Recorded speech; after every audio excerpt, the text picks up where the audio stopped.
How about this? There we go. Testing, testing, 1, 2, 3, testing, 1, 2, 3. The Wayne in Spain falls mainly on the plains. The ants in France stay mainly in your pants. Cool. So, hey, good morning, everybody. Welcome to Trade Non-Farm Payrolls Live, month 170. Thank you to FX Street for being a wonderful host for more than 14 years for this one webinar. Happy 170th month, FX Street. Thank you very much. Yeah. Let me remind you that trading is risky, not appropriate for everyone. Your past performance, good or bad, is not necessarily indicative of future results, but please stay small, stay humble, focus on the long term, and never risk money you cannot afford to lose. So, namaste. My name is Wayne McDonell. I am the Chief FX Market Strategist for TradersWay.com. And as you can tell, since this one webinar I've been doing for more than 14 years, I've been around the world of finance. So I've been trading Forex for a couple of decades almost. Also, before that, I was a venture capitalist, and before that, I was a successful entrepreneur, and before that, I was a supermodel. So very cool. Nice to meet you. My role here today is to teach you how to plan your trades. We use technical analysis, we use fundamental analysis, maybe even some trader psychology, maybe understand yourself, but also to understand maybe some behavioral finance behind the way the markets work. So it's not just your trader psychology, it's the market psychology as well. So please get involved, ask questions, take notes. Oops, I just grabbed the wrong thing there. Treat your fellow traders in the chat with dignity and respect. Make sure you thank FX Street by being a loyal viewer. Please tell YouTube this is quality content by clicking on the like button. And please visit TradersWay.com and open up a demo account. Take you about 30 seconds to fill out the form, and boom, you're in the back office. And at that point, you can download MT4 or MT5.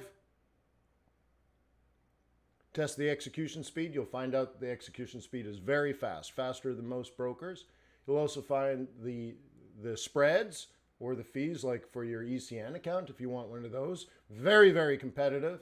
And also the swaps are much bigger than most brokers. So give Traders Way a chance to earn your loyalty and respect as well. So we got this thing called NFP today. Thought we'd go through, take a look at it. Ramon, Mr. Huss says, hey, I've been listening to you since you started many years ago. Oh, is that right? Oh, for show.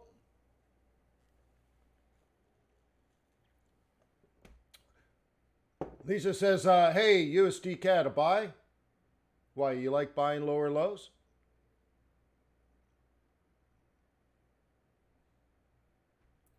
We got some work to do. Leisha, ho, we got lots of work to do if you think that's a buy. All right. Yeah, well, we got to work on that then. Not now, not lower lows. So, no, not yet, not like that. Put it this way, you're supposed to, if you're a buyer, you buy higher lows. Is that a higher low? I mean, it's pretty simple, right? If you're a bull, you buy higher lows. Is that a higher low? No, then you don't buy it, done. All right, so where did everything go? I'm moving things around as we're talking. This is all kind of gobbledygoo. Let me kind of get this set up. This is a little different. Move this back down. Hang on, we'll get there. So today, here's the agenda. I'm going to be here for 3 hours. We're going to get some news later on. There's going to be reaction to the news. And then there's going to be some price action for some trading. And we can talk about all of that. Okay. Oversupply? No, there's no oversupply. But yes, did money supply in the United States increase? Yes. Did you catch the ECB press conference yesterday? Lagarde, she said, broad money, M3.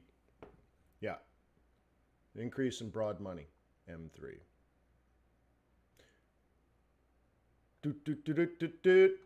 Cool. So I brought some friends with me today, but I guess you're not going to be able to see it on this camera. That's too bad. I'm too zoomed in, so forget it.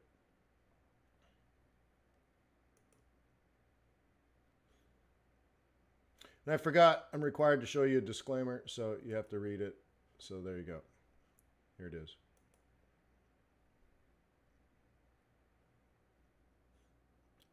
Okay, let me remind you that trading is risky, not appropriate for everyone. Your past performance, good or bad, is not necessarily indicative of future results.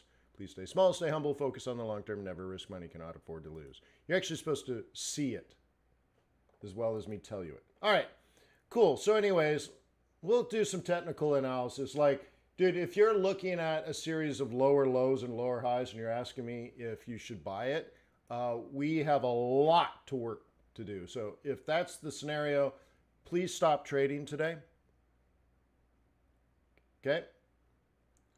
And we'll work on that. So today we'll have a long opportunity to talk about central banking, monetary policy. We can talk about macroeconomics. We can talk microeconomics. We can then start drilling into position trades, swing trades, day trades, intratrade, day trades, scalps. We can get into all of that over time. Okay?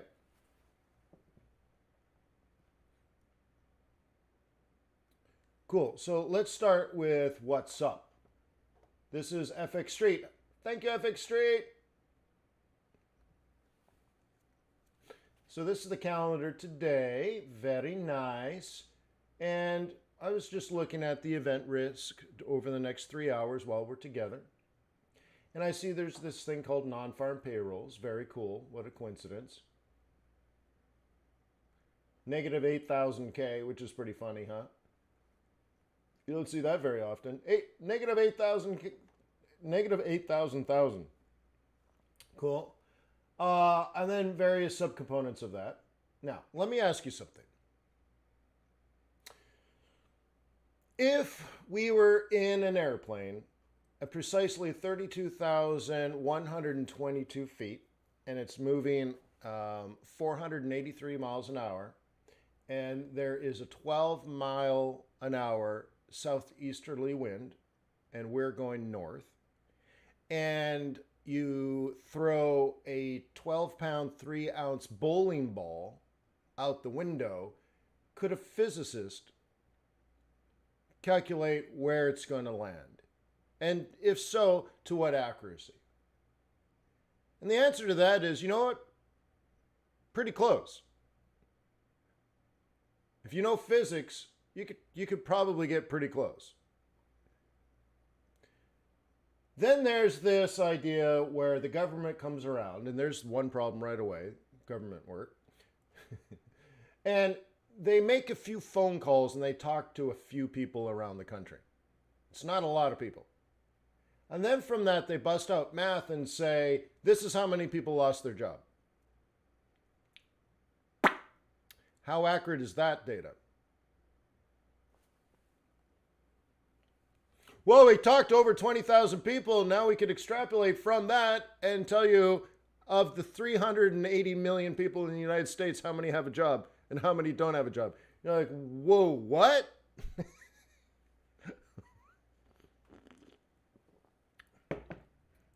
Okay. Is it the same analyst that said ADP was going to be 9 mil and it turned out to be 2 something? You're like, dude, you're not even close. If you cut your estimate in half and then cut that in half, you were still way over. It's just like, what? Right? So anyways, this could be pretty wild. So we'll take a deeper dive looking into this negative 8 million. Also want to point out here that we got some kitty cat today. Okay, jobs But then later on, IVPMI, which is another great kitty cat trade, but we'll be out of here by then. All right. Very cool. Very nice.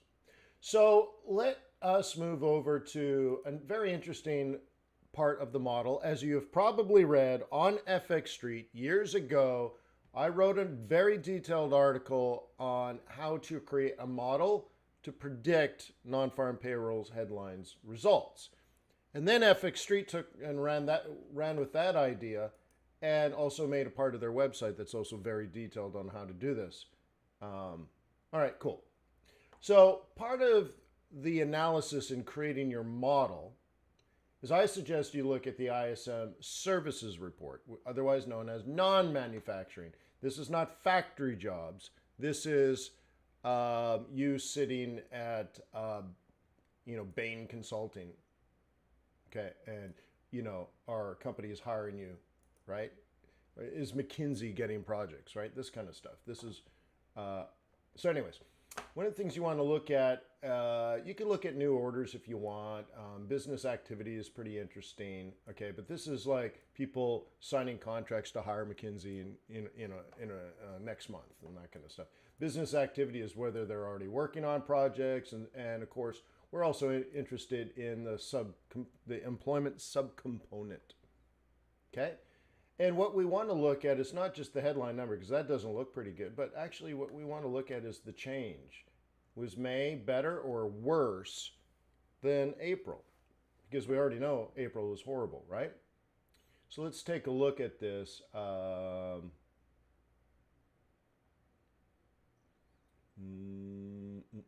What?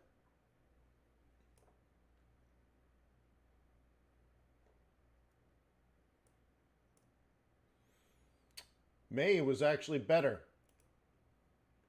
than April. April index, May. We're actually up. Huh. So we're hoping the government has incorporated this type of data. Now, this is a survey of quite a few companies around the United States. And they're saying, yeah, the numbers are bad, but actually they're improving. So we're hoping the government has taken this type of information and said, oh, okay, well, we'll have to adjust our numbers. We don't know if they have. I don't know what fuzzy logic they're using. But there's the non-manufacturing part of the economy is like 70% of the U.S. economy. So things are horrific, but less horrific. Dare I say good. Okay. Another thing gets overlooked a lot is the Challenger Christmas and Gray. Okay. That's funny how this. Did they change their name? It's not Challenger Gray and Christmas. Huh? I think they changed their name. Unless, of course, I must be wrong. Challenger Gray and Christmas. Huh. Anyways, okay. So here's a powerful.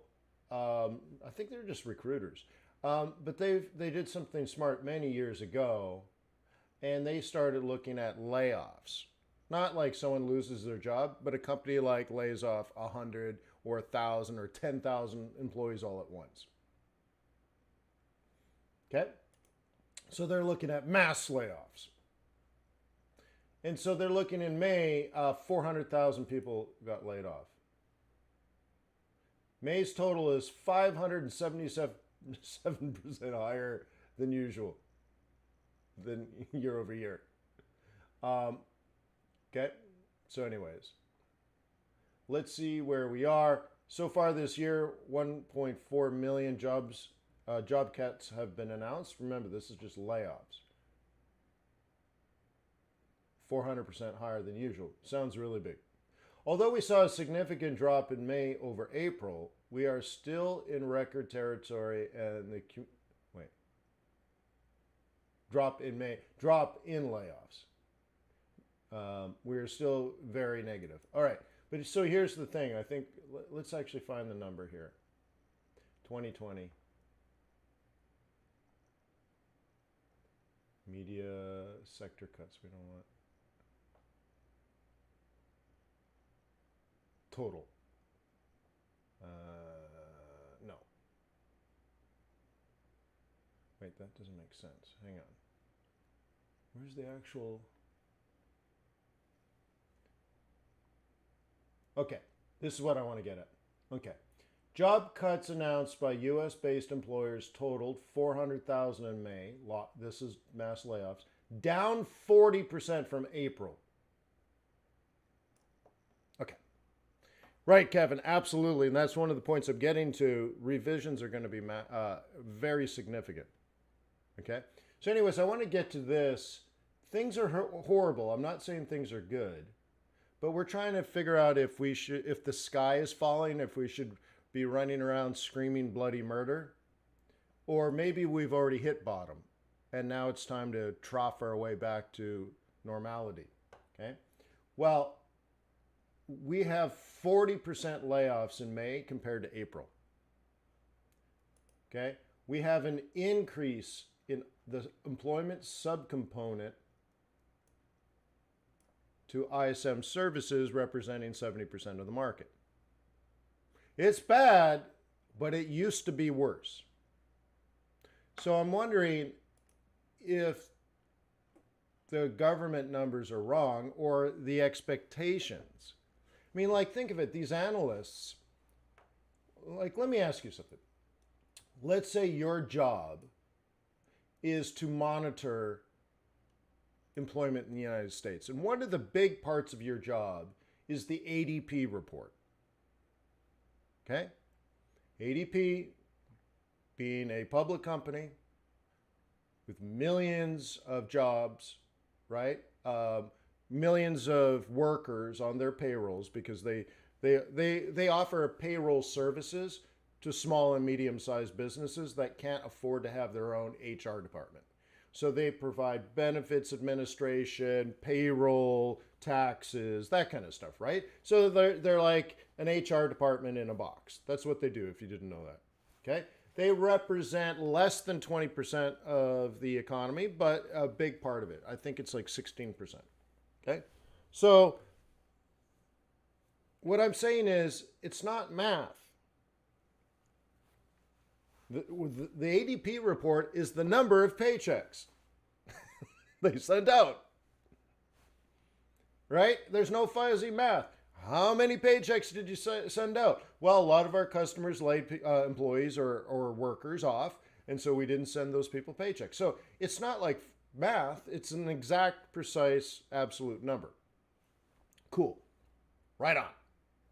And so now your job is to, like, be smart about this.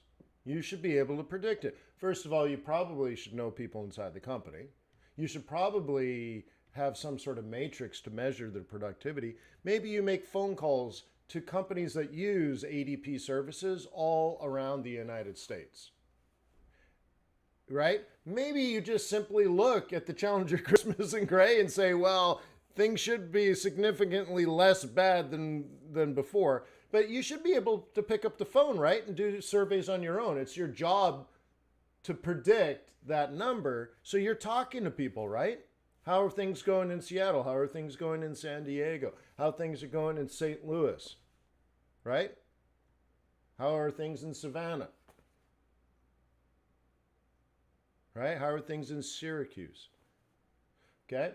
And at the end, you're like, wow, things are bad, but not necessarily as bad as we thought. So how could a professional say, yeah, we think it's going to be negative 9 million, and it comes out like negative 2 something million? Like, you're not even in the ballpark. You understand? Like, couldn't you do a better job? Like, couldn't you, even just like an hour's worth of work, you're like, well, I talked to my contact at Challenger Gray and Christmas, and they're like, yeah, they're seeing a significantly less layoffs, like 40% less month over month. So you're like, huh, well, I'm thinking 9 million, but now maybe I should revise that down to 6 million. And then you start calling some other people, and they're like, yeah, it's bad out here, but not necessarily as bad as it was. You're like, oh, well, maybe it's going to be less than 5 or 4. Like, it's amazing how bad the analysts are. Yeah, maybe they're paid to lie, whatever. But I'm trying to teach you to do your own work so that everyone else can be wrong, but you're right. Why? Because you don't listen to anybody else, including me. You don't listen to me. I'm teaching you how to think for yourself. So here's little things, right? Now, new orders means, will there be jobs in the future? Okay? And think of this as contracts signed for, businesses. This is not inventory. This is non-manufacturing. And business activity, okay? So these are all bad, but you might want to look at compared to what, okay? So April business activity was 26, but now it's 41, okay? Now keep in mind, this is white collar workers. These are people that are working at home, but they still have a job. Way up. New orders, they're even signing contracts, guys. So next month they'll have a job too. And the month after that they'll have a job because they're getting hired to do, let's say, consulting services or banking services or whatever. Architect services. Okay? Isn't that neat? So here's my thought process on this. The number's going to be bad for non-farm payrolls for sure. Is it going to be negative 8 mil? What do you think? Let's do a survey right now. Based on the information I just showed you, a study that represents 70% of the market. You already have ADP, which represents 20% of the small and medium-sized businesses. By the way, those are the ones laying people off, right? And what else? We just looked at a major sort of hidden indicator as far as mass layoffs, 40% less month over month. What do you think? Are we going to be, what do you think will be then? Will it be negative 8 million? What do you think?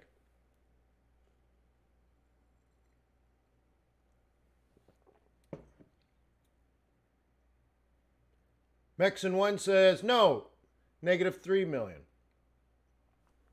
Wow, that's bold. 5 million less than the headline expectation. Davey says 4.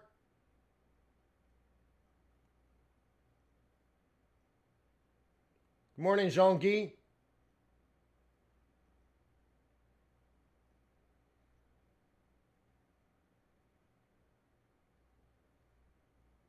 Anyone else? 5M? 6.5M? Thank you, Leon. Colleen Leon. 6M.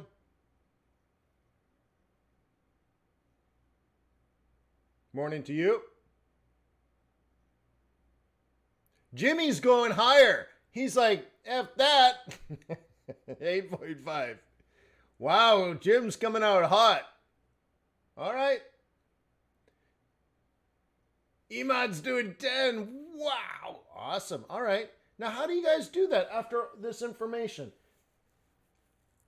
How do you come up with a number like that when we just showed economic information that suggests otherwise? How do you do that? Like, let me know. I'm interested. You're a customer 7.9. Yeah, well, okay, then. So you're saying it's going to hit it. 5 or 10 would be meaningful, sure. So the people that are saying 10, and right?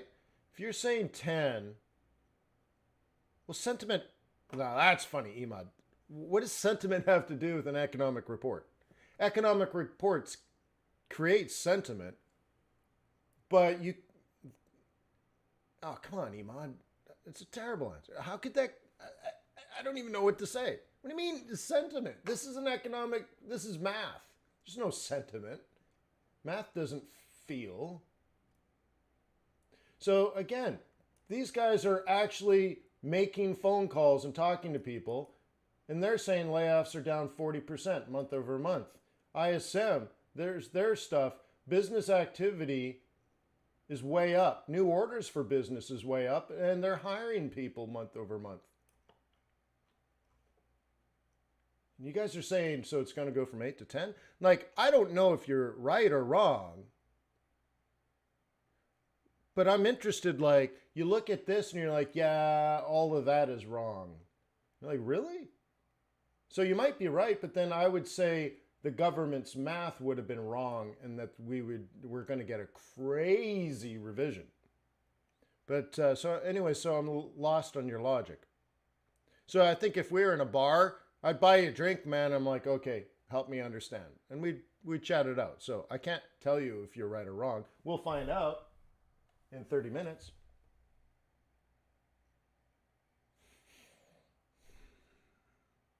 Okay. Okay. So I don't care what your number is. I'm more interested in how you get there, right, Imad? Worse than expected.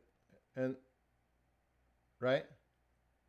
Right. But the thing is, I want to know your model. So if you're like, I think it's worse because I walked through my neighborhood and half the people have lost their jobs. Well, that's not a fair that's not a proper data set to represent the entire country. Okay? Okay? Half my friends don't even have jobs. They're in their 40s and 50s and they haven't worked in years. Decades. They don't work. Do they represent America? No, they don't represent America, right? So I can't just say that. So, you know, and I've been in a grocery store once in the last 3 months. Once.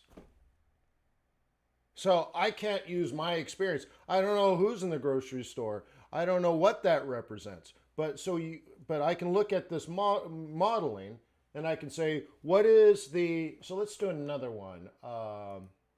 Let's do another one. Let's go, Fred, let's do weekly jobless claims.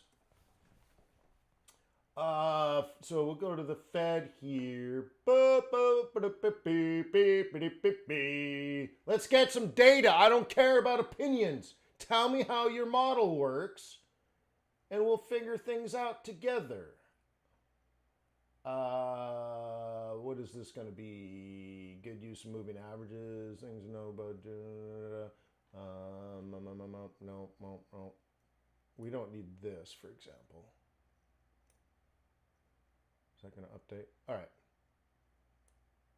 Got to really get it tight. Okay?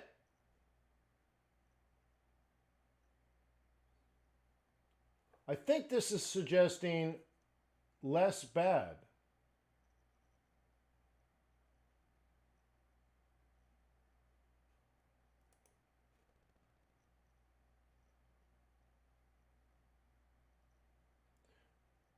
Four-week moving average, maybe. Insured, unemployed, just initial claims. And let's try it. Let's see if this will do it.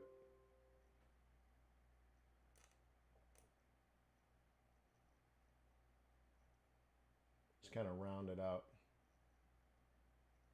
That gets this. I don't care about 1970, bro. 4-week moving average and initial claims. Okay. You see what I'm trying to say? This is the actual data. April, May, June. Does that look like it's going to be 10 million?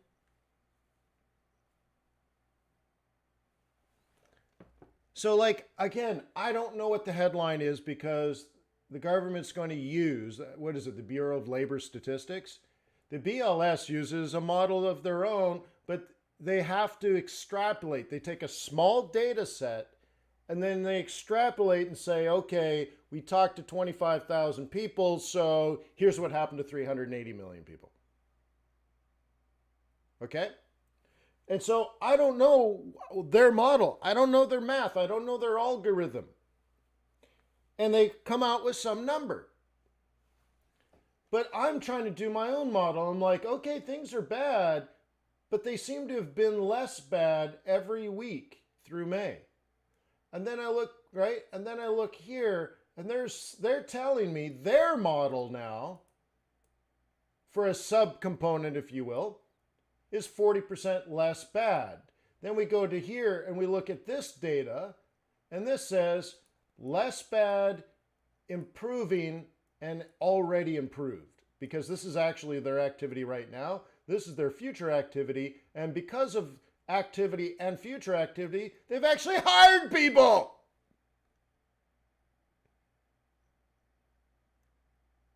So, very interesting. That would suggest dollar weakness, by the way. Oh, look, dollar weakness. Okay. And by the way, this is our trade plan from yesterday. Oh, yeah. Right? I was going to yell Mortal Kombat, but all right. Where did my drawing tool go, yo? It's gone. Even the little thingamabobber's gone. All right, hang on. What's it called? EpiPen. Okay, this is yesterday's trade plan. Yep.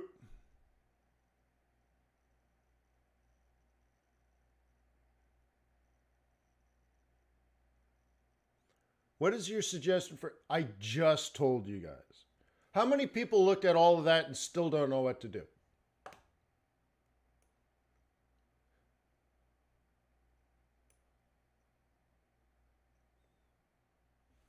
Okay. I may suggest you consider taking some of my video courses, and I know you think that's a shameless plug. You need to improve how to trade, right? Yeah. I just suggested less bad, which is good, which would probably weaken the dollar, but you have to understand that chain of thought. Okay?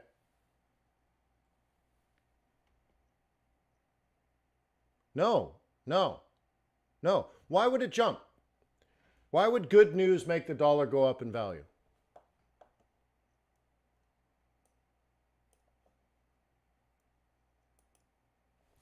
It makes no sense.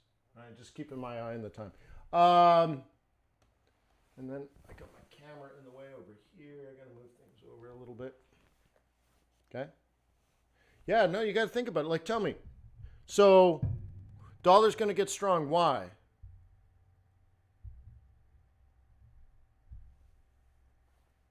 You have to, right?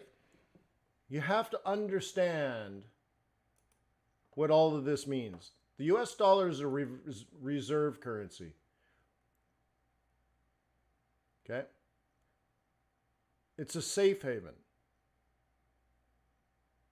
But why would you want flight to safety if we just looked at things and I extrapolate that is there's a high probability. I don't know what... See, NFP is just a math number the government comes up with. It could be the dumbest number ever. It doesn't mean it's true. In fact, it's almost for sure going to be highly revised no matter what comes out. It's not even a good guess. Okay? But I'm guessing that their guess is off, or at least the expectation is off, and that the government will actually do an okay job maybe, and it'll be significantly less than 8 million. It might be 3 or 4 or 5 million, which is way better. Right, negative 5 million is way better than negative 8 million. So on a relative basis, that's good news. So why would you put money in a safe haven during good news? That makes no sense. So you don't understand what that even means, what a safe haven is. And we need to talk about that. I'm not shaming you, but I'm like, dude, we need to have a serious conversation because you don't get it.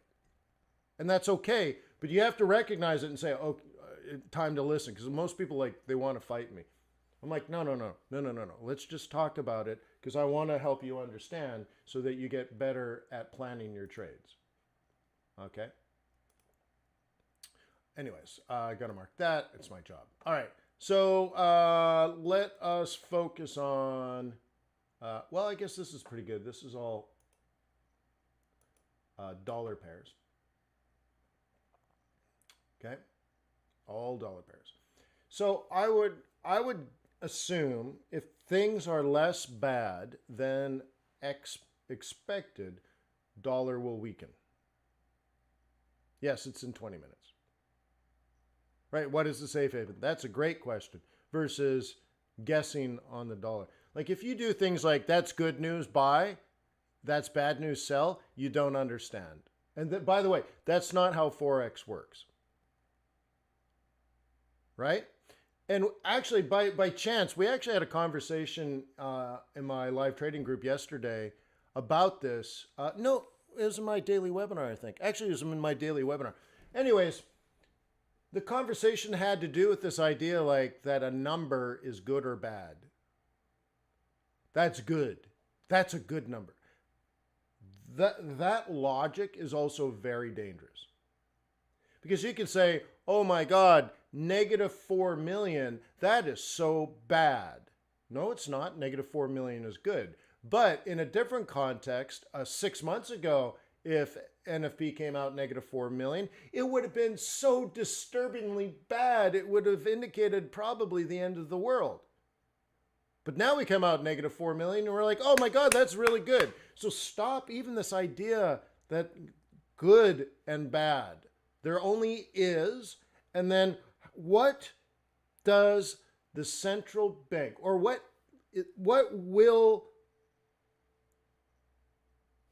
how will the central bank react with monetary policy? And how will the central government react with policy? That's the only thing that matters. But if you come out like a big number and you're like that's bad, so and then you have sort of what to do in a bad situation, like oh that's bad, sell dollar. You don't. Wow, you're really way out there, like way out in no man's land. We need to pull you back. Right? You're completely disconnected. So there's room for improvement. Let's put it that way. Okay. So Tebzars Josie says, will Aussie dollar react to non-farm payrolls? Well, let me ask you something. Okay. Do you think the US dollar will react to non-farm payrolls?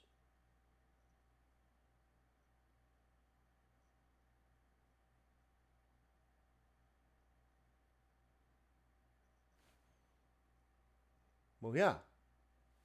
Of course. Of course. Yeah. Yeah. Yeah.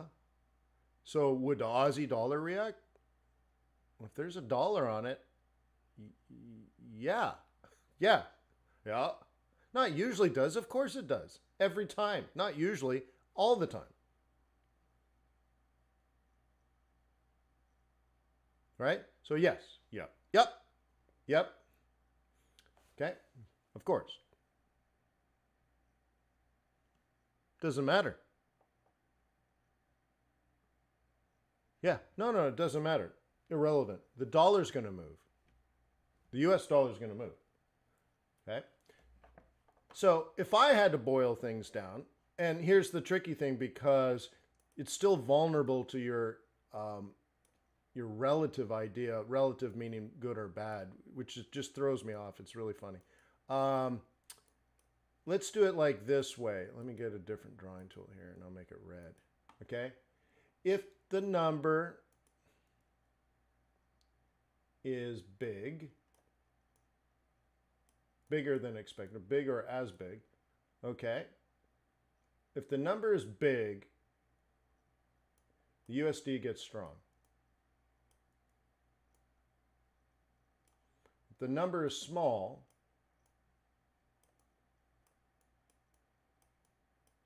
the US dollar will weaken. Okay? Simple enough.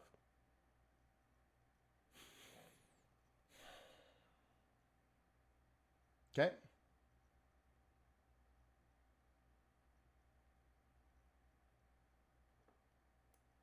Now, notice I didn't say good or bad. What do you mean good?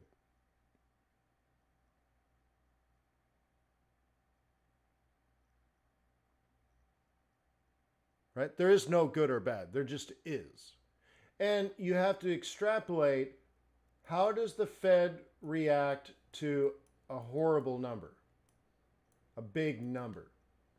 And then how will the Fed react to a small number?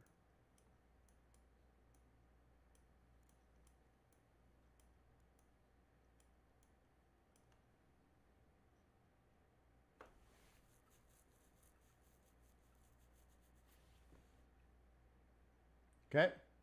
That's what matters. You have to ask the right questions. So physicists are sitting around trying to figure out how to make a rocket ship go the speed of light.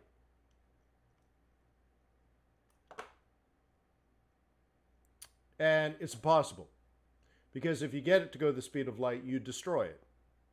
It becomes an infinitely long ion chain, and if you're sitting on the spaceship, becoming an infinitely long stream of atoms is very detrimental to the comfort of your travels. What they should be asking is, how do I bend the fabric of space-time and create a warp drive?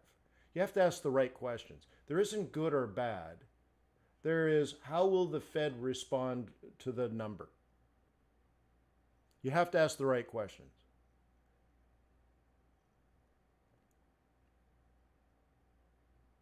Okay? Cool. Right on. So yesterday we actually were talking about this. I think this is group number 7. I gave group number 7 a job to hedge. It must have been dollar. Maybe it was Canadian dollar. It might have been CAD. Anyways, we were doing role plays, and so I gave various groups a business challenge. I think this was a CAD hedge one. And so this group came up with this idea that they want to be short this currency pair today. These are daily pivots. But there was a lot of concern, obviously, because you should already know that the reason this is consolidated for the last 36 hours is that this is actually bearish support. Okay? Okay? Which means people really should be exiting here. And they understood that, but if it went significantly higher, I think it was like way up to 138, they would actually sell this. But it was already low, so how do you sell something that's already as low as it should go?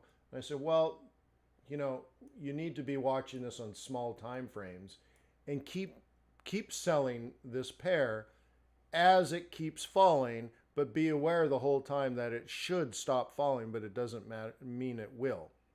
And so anyways, this is their trade, and there's your Asia fade, there's your London, and everything's golden. And here's what is supposed to typically happen in New York. Okay? So that's what we do in the live group.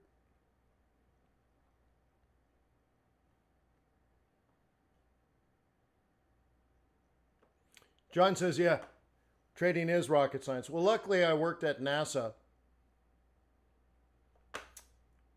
So if you learned how to trade Forex from a NASA scientist, then pretty cool.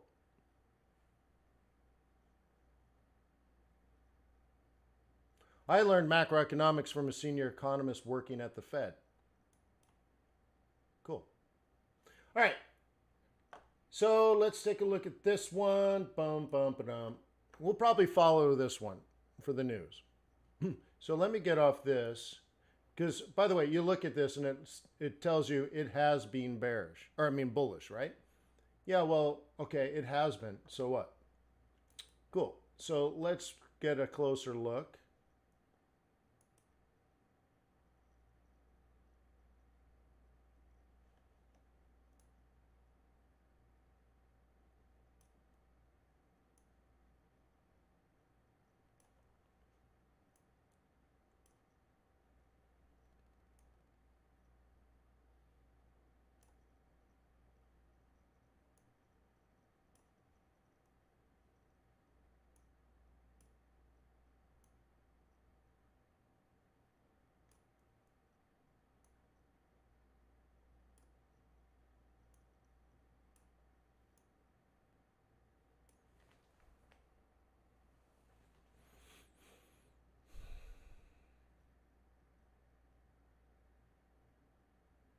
1500 what?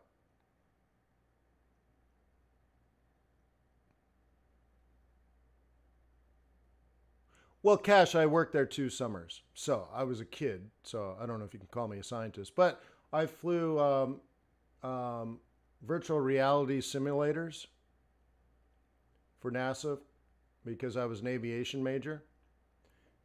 And this is back in the 90s when virtual reality, no one even knew what that was. So I was doing VR for NASA for a couple of summers. Yeah. But I wasn't really the scientist. I mean, I was working with scientists. But in fact, my mother sent me a trunk full of stuff because she just moved. And she sent me a trunk full of stuff that she's been saving since the 70s, full of my stuff. And in there was stuff from the day that I brought her to NASA to see where I was working. We had to go through the armed guard area, and they gave her a pamphlet overview of the Ames Research Center at Moffett Field. So it was a military naval base. So if you're from the Bay Area, you'd know Moffett Field. And inside Moffett Field is the NASA Ames Research Center. So I worked there. So I'd sit on the tarmac and watch U-2s land. I'd watch helicopters do exercises. I'd watch C-130s and FA-18s do touch and goes. And of course, back then, the P-3s, the P-3 Orions, would also do touch and goes. So they would fly from Hawaii. They would fly around the Bay Area, and then they would touch and go at NASA, and then take off and head back to Hawaii.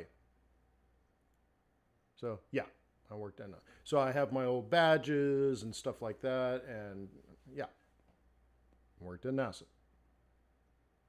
Yeah. Yeah. So you know it right there on the 101. All right, so here's what I want to get to. It's been up for a while, so what? Irrelevant. Okay?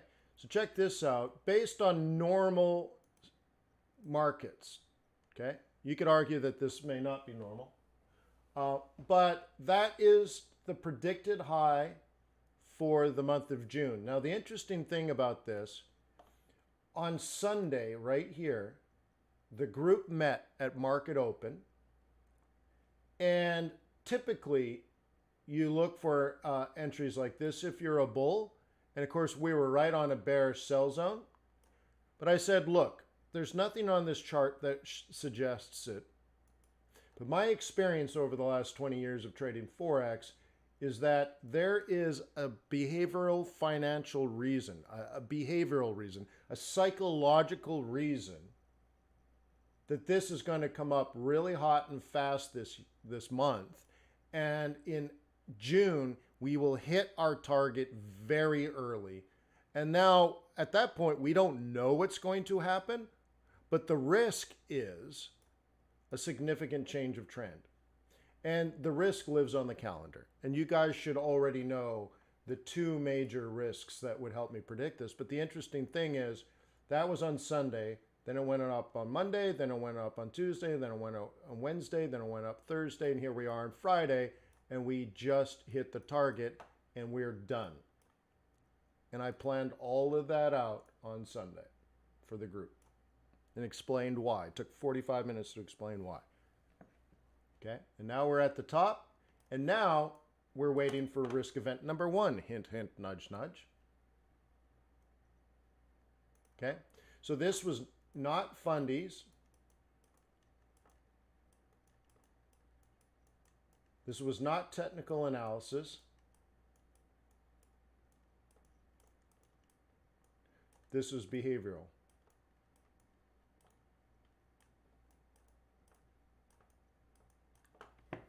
Okay, that predicted that move. And now there's definitely risk associated with the trend.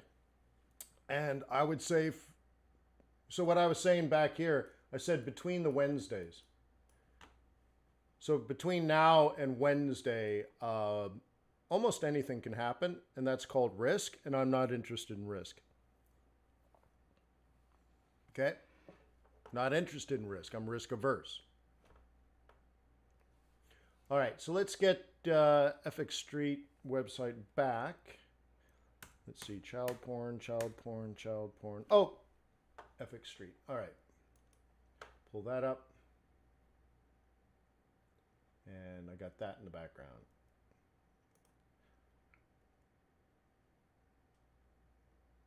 Cool. So, thank you for being here, guys. Thank you for Trade Non-Farm Payrolls month 170. Yes, I've been doing this webinar for more than 14 years. So thank you to FX Street, and thank you for being here. Okay? If you need more resources, you can go to fxbootcamp.com for videos, stuff that I've done. You can also get access to a live trading group that I do. I also do daily webinars if you're a client of Traders Way, so visit tradersway.com. That's also free. On Amazon.com, they actually give away a free sample of my book, so you could read a few of it, right? So go to Amazon.com, type in Strategic and Tactical Forex Trading. If you need a copy of my chart templates and indicators and all that kind of stuff, it's $5 at metatraders.com, metatraders.com, fxbootcamp.com, tradersway.com. And then also, please show some loyalty and respect to FX Street. And you do that by telling YouTube that this is quality content that you appreciate. And you tell YouTube by clicking like, subscribing to the FX Street channel. And then if you're watching a recording of this, then leave a comment, at least say thank you. But show some interactivity with today's webinar. That tells YouTube this is good.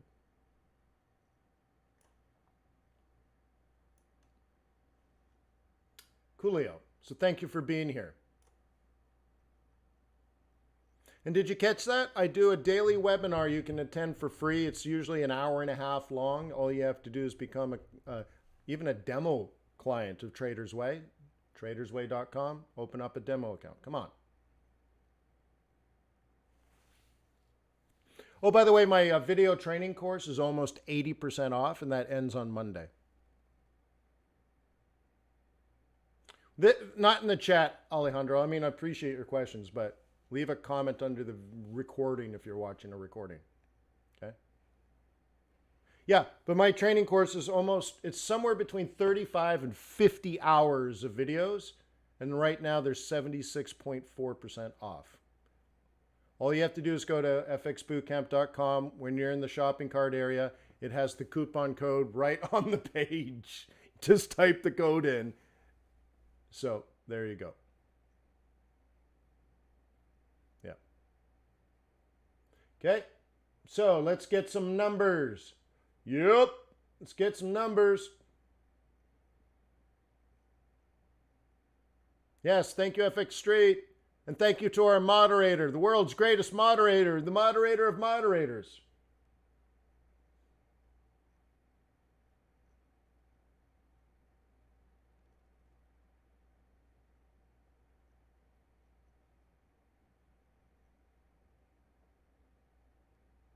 Money. Bum, bum, ba-dum, bum, bum.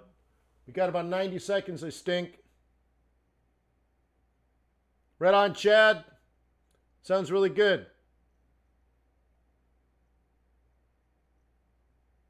Just go in the back office. Right now it's 9 a.m. Click the button that says live webinars. Try that. Money! Money for nothing and your pips for free. Money for nothing. Bum, ba-dum, ba-dum. Pips for free. Money for nothing. Here we go. Something went bing bing. We're getting numbers.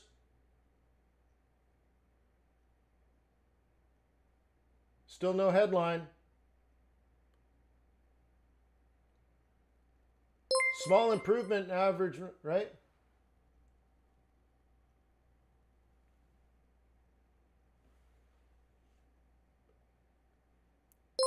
FX Bootcamp. Boom, boom, boom, boo doo boop boop. Oh my God. It's absolutely too easy. We spent 15 minutes doing the work. 15 minutes worth of work, and we're better than the standard analysts on Wall Street. Easy.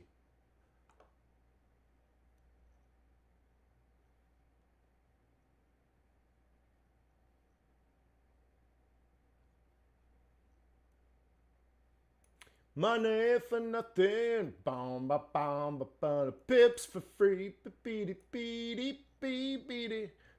Okay.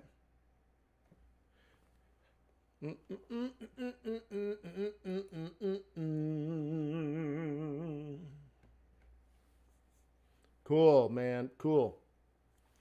So here's the other funny thing. Again, on Sunday, that was our predicted high for the month of June.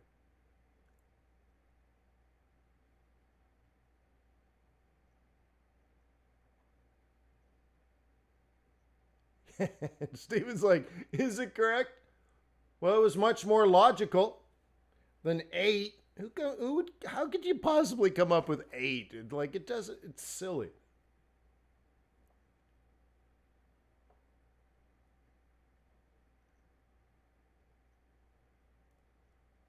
So great profit taking right now.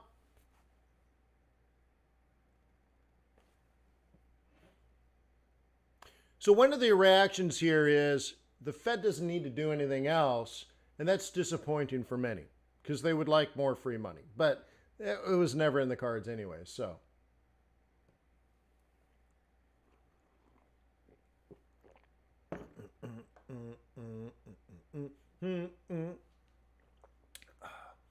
So that's actually one event. The next event is next week. Does anyone know what the next event is?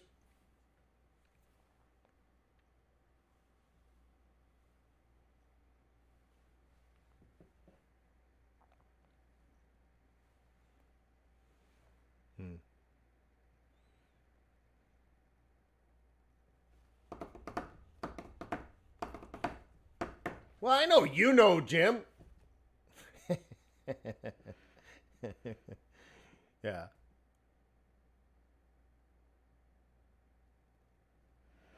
Of course, Jim knows. Yeah. Right on, guys. You got it. Yeah. Oh, yeah. Oh, I don't know if that's trying. That's shining, Jim. That's not trying. That's shining. Yeah.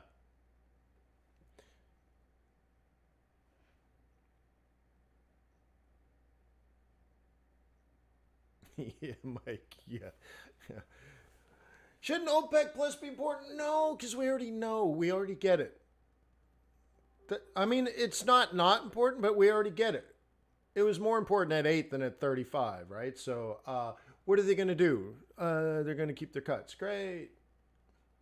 Hey, OPEC, how do you feel about oil being at 35 and not 0? We like it just fine so far. Yeah, I mean, it's all done. Like, yeah, it's all done. Ancient history. All right, so we're getting in. We're getting in good. I like the way you trade. Mm-hmm.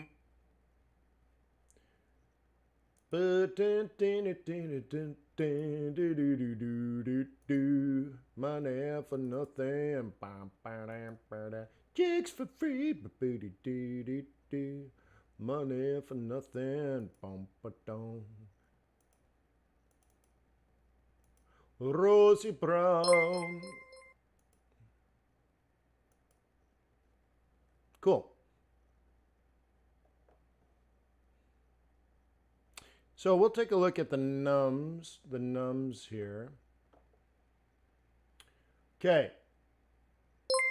The market somehow thought negative 8 million. We got negative 2.5 million. Like, how do they, like I was saying before, like, how can you possibly be that bad?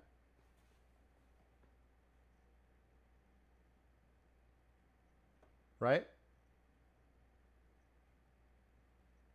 How do you begin? Sit down, listen, take notes, and do no trading for a year. Okay. So the next thing is average hourly earnings. Not a good number there. Average weekly hours. It's actually up. So that's good. How is that possible? Quite a few people got their jobs back.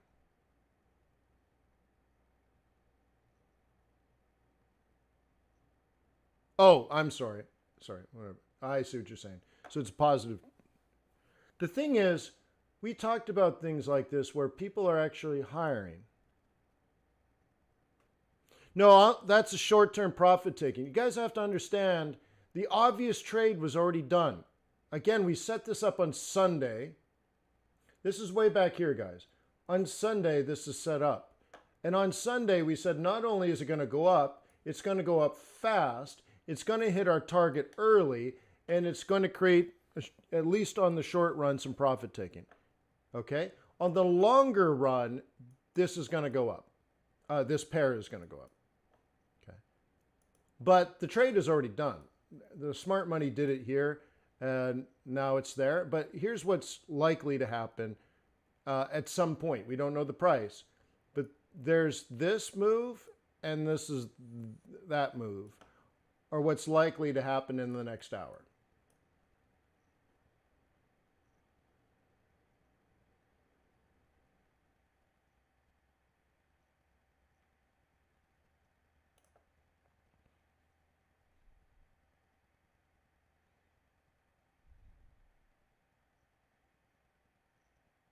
Okay.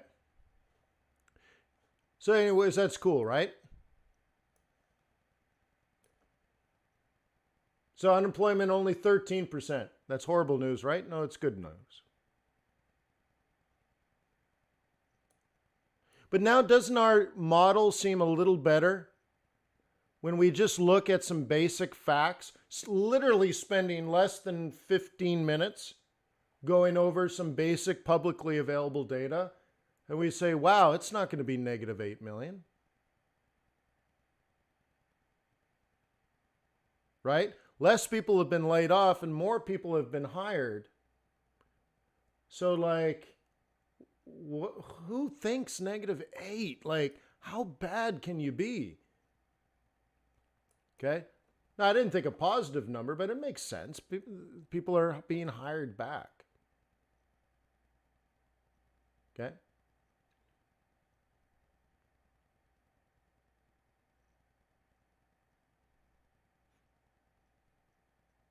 The same crappy jobs they had before.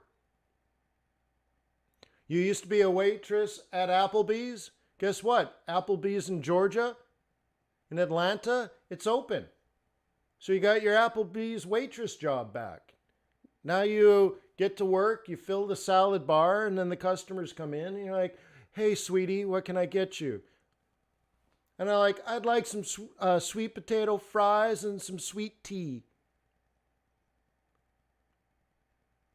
I'll be right back with your order, y'all. Okay? Yeah. Just, oh my God, restaurants are full. What are you talking about?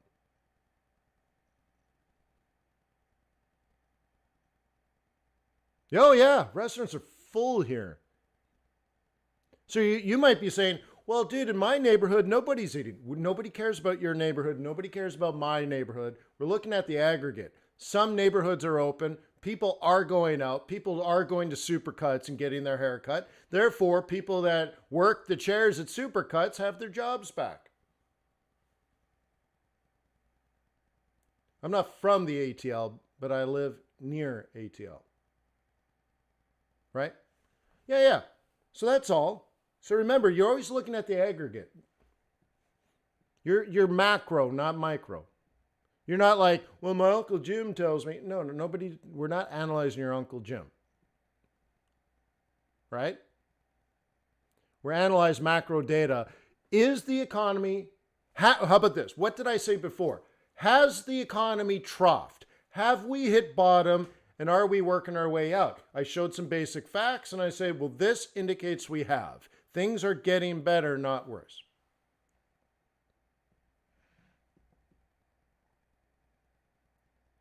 Deplorable? There's no riots in my neighborhood.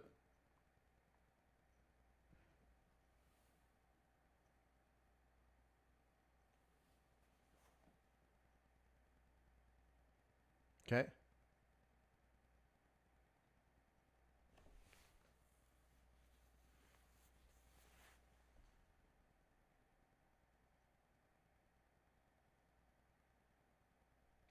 Right. So Carlos says, in Charlotte, North Carolina, the restaurants are empty. Okay. Will more people eat out in Charlotte, North Carolina over the next 6 months? Remember, we're not trading the economy. What are we trading, guys, if we're not trading the economy? What are we trading?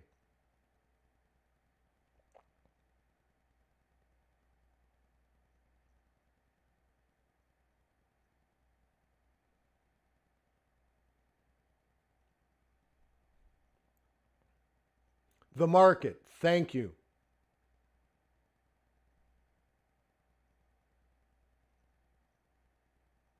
Is that right? Nalu's got it. Very cool. Yeah.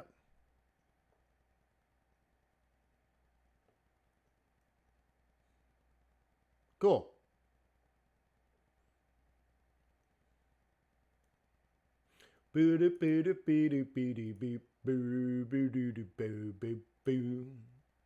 Money for nothing. Well, okay, the target's difficult because we already hit the target. This is what I'm trying to tell you. Guys, let me say this differently. The easy money was made on euro dollar before non-farm payrolls even came out. The expected, logical, planned move has already happened. I'll say it again. On Sunday, based on behavioral finance as well as previous technical and fundamental analysis, euro dollar and many other pairs were predicted to jump quickly, move very quickly, which means, I mean, if you watched my daily webinar going back to, let's say, Monday, I said OOPCT. Okay? And if you don't know what that means, you should consider taking my training course. Because what I said on Sunday was it's going to be out of position and then it's going to hit targets early in June. So he hit the target on the 5th day of June. Dude, that's early. Out of 31 days, 5 is early. And because of that, that sets up a counter trend trade. So the easy money has already been made, already in the bank, already done. We're already on the next trade. The thing is, you need to know how that gets pulled together. And, you know, a 3-hour free webinar is probably not enough detail. Okay? But here's the encouraging thing. Okay? It's not predictable, but it's understandable. I want you to understand how, not just, so first of all, the most important question is understand why the market does what it does. And then to understand that you have to learn how the market works, the Newtonian physics. Okay? You need to know when oil goes up, what does that mean for CAD? What does that mean for something else? You know, like they're gears, they're cogs in a machine. They all work together.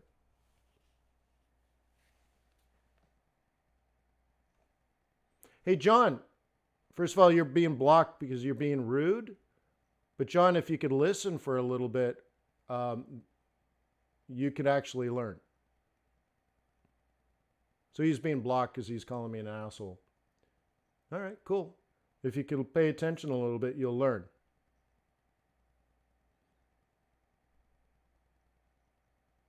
So, Pundit says, do you think the NFP will make the Fed raise rates soon? No. What is happening in the medium term, let's say over the next few months and quarters even, that there is no reason for the Fed to go negative on interest rates. As soon as we knew that, and by the way, that was 3 weeks ago. Do you guys remember the FOMC meeting minutes? And the Sunday, so that gets released on a Wednesday. The Sunday before the Wednesday, right? The Sunday before the Wednesday of the meeting minutes release, Chairman Powell was interviewed on TV, and he said, we're not going to go negative on interest rates. And then the FOMC meeting minutes came out, and it was in paragraph 3, because I actually read it, and he said, we are not going to go negative. And what I explained to everybody is how that means from that moment moving forward, dollar, it weakens. So from that moment, it was actually the Sunday before the Wednesday, from that moment,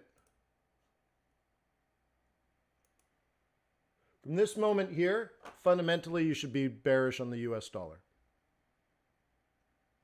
Now there's going to be ebb and flow, faux show, but do you understand, like, let's say this happens today because of non-farm payrolls.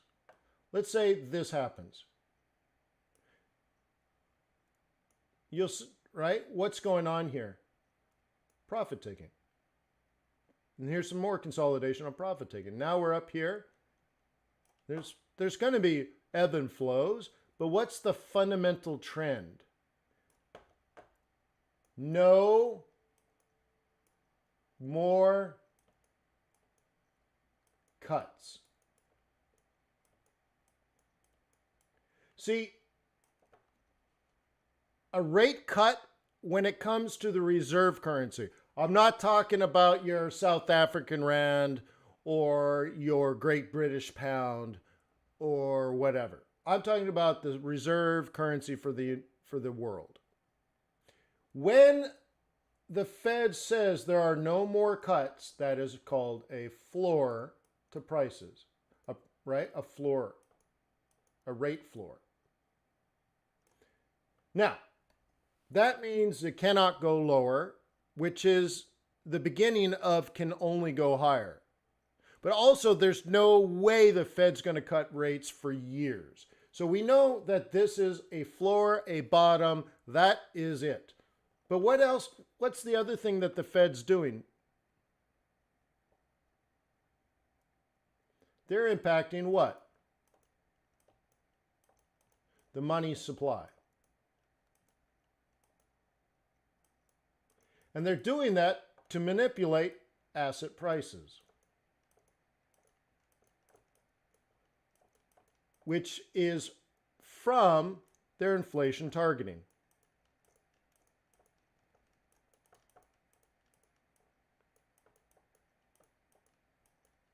Okay? So, we don't have rate cuts. By the way, rate cuts increase the value of the US dollar.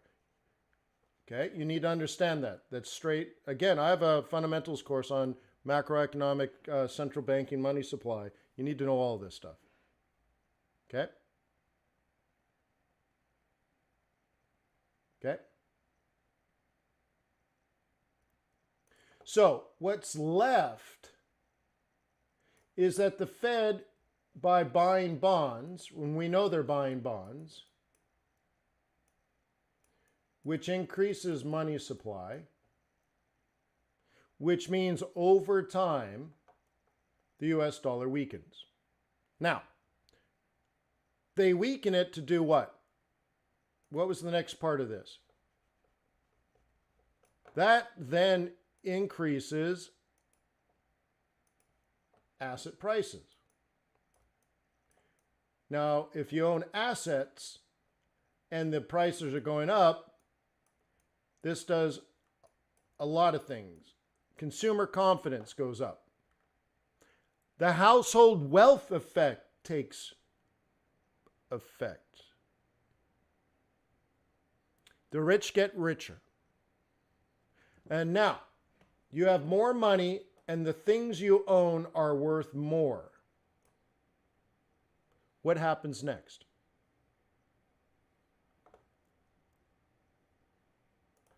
Couple of things. First of all, it impacts GDP. GDP equals C plus I plus G plus X minus M. Cool. So first of all, consumption is going to go up. Why? You feel rich, and the assets you own are going up in value. You probably have some income as well. Cool. So consumption goes up. So the question is, what do you buy? Now, in America, we tend to import more than we export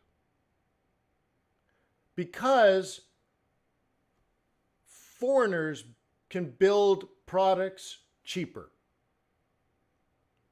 Okay? So what happens is the United States exports a lot, but they import even more. So if the Fed increases money supply and effectively drives up asset prices, increasing the wealth effect, consumption for everything in the United States will go up, and much of it comes from M going up more than X going up.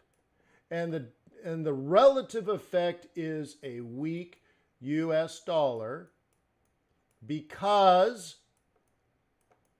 everything is great. So some ding-dong said we were going to lose 8 million jobs, but instead we added 2.5 million. That's great news. And all of this is made by the Fed.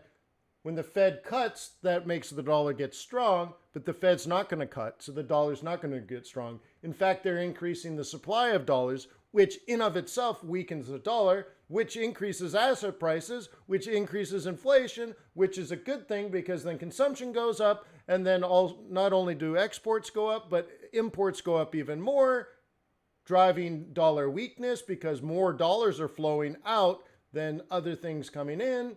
And therefore, the dollar is weak because everything is great. Or you can just simply say, we added 2 million jobs instead of losing 8. The differential is plus 10 million. That's great. Dollar weakens.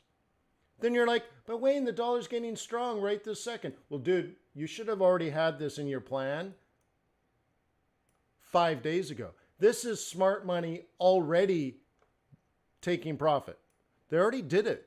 So I'm trying to say, if you show up in New York, you're like, what's going on, fellas? What are we doing today? You're getting crushed. Okay? Where were you here? Where were you here? Where were you here? And what I was trying to tell you is, what I was trying to tell you is not only what I just highlighted obvious, but you were told this right here, right there, by the Fed. The Fed, the chairman of the Board of Governors and the chair of the Federal Open Market Committee, which actually carries out open market operations, told you right here what the future is intended to be. So if you're logging into New York and you don't know what's going on, think of it this way. When you walk into a poker game, you walk into the room, you're like, hey, what's up, fellas? You need to look around and find out who the sucker is. The guy that was invited because that person's going to lose all their money. And if you can't figure out who the sucker is, you're the sucker. Okay? So if you just show up, you're like, what's going on, fellas? Are we going to have a good number or a bad number? Dude, you got crushed. Okay? Cool. So what's the next move? Well, based on your fundamental analysis of the central banking policy in the United States and the near future trend in that policy, you're probably a buyer down in here.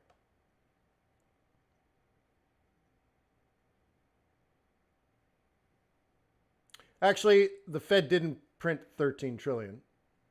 Okay, the Fed printed 4 trillion.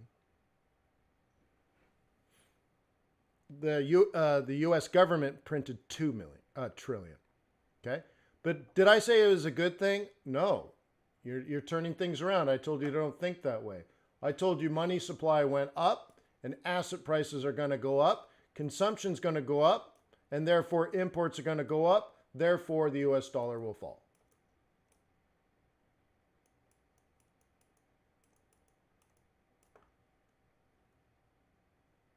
Okay.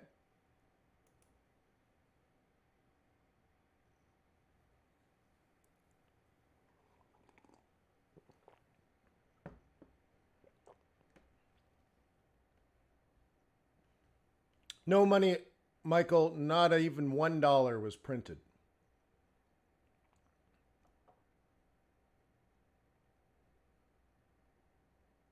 No. Alex, I said imports go up. Now, exports will go up too because we're a big exporting nation and the global economy will impact that. But the Fed doesn't impact exports. But the Fed can impact imports. Okay? So just think of it this way. When you're looking at the GDP part, exports minus imports. Okay? So when X goes up, that means we're sending, let's say, cars. We're sending American cars to China. So cars leave the US and money comes into the United States. Demand for dollars goes in, right? So cars out, money in. They need US money, not Chinese money, so demand for the dollar increases. Increase in demand raises the value of the US dollar. Dollar goes up. So if exports go up, okay?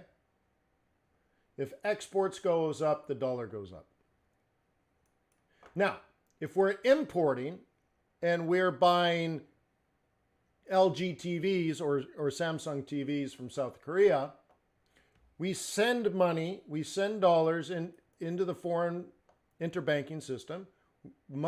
Dollars leave the United States, get converted into South Korean won, and the won goes up. But now the supply of dollars globally has gone up, and the dollar weakens. But what happens? The products come to the United States, and now you got, let's say, a Samsung phone. Samsung. Okay? So now we have Samsungs, but our dollar is weakened. You see that? So if you're feeling rich, you go out and you buy yourself a new $700 Samsung phone. And because you feel so rich, the dollar is weakened. Now, a true economist now has to look at the X and the M, and you got to do a supply and demand side dual equation. So you'll have to do this where you have to do the X side, how much has the dollar increased, and the M side of the equation to find out how much the dollar has decreased. And really what you're looking at is this one might be big, but if this is slightly bigger, then the US dollar weakens. If exports are greater than imports, even if they're both good, the dollar strengthens. Why? We're selling more crap and we're making more money, and that money is flowing to our country. Okay? FXBootcamp.com, Eddie. Right now it's almost 80% off, so.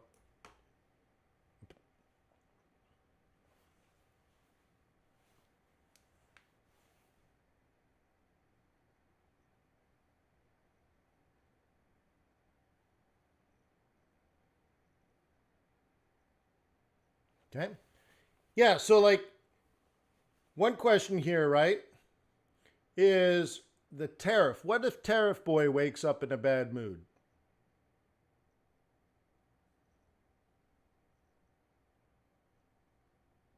What happens then? That's bad for trade. Exports fall. Imports probably stay the same. Dollar will weaken until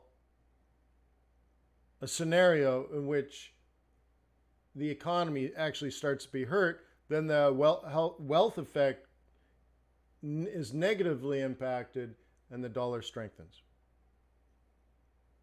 because of the risk-off scenario. Yeah, right, John.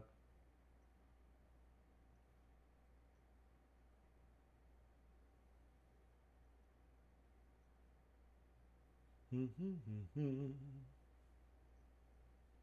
do do do.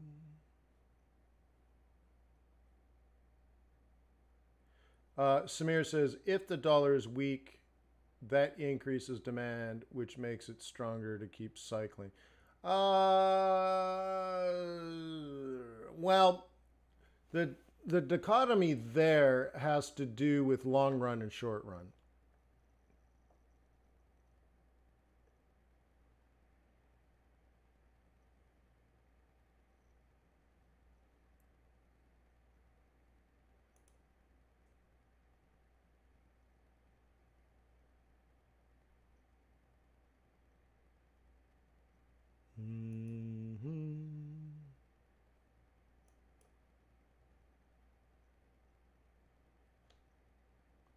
Do do do. I did it. I did it. Do do do do do do do.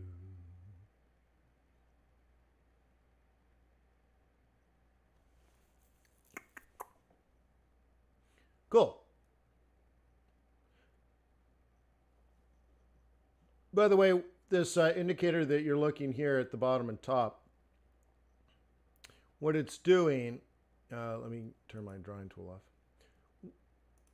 What it's doing is it's over this time frame.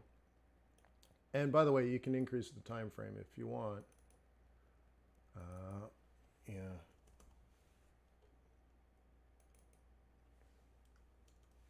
Whoa, whoa, whoa, whoa.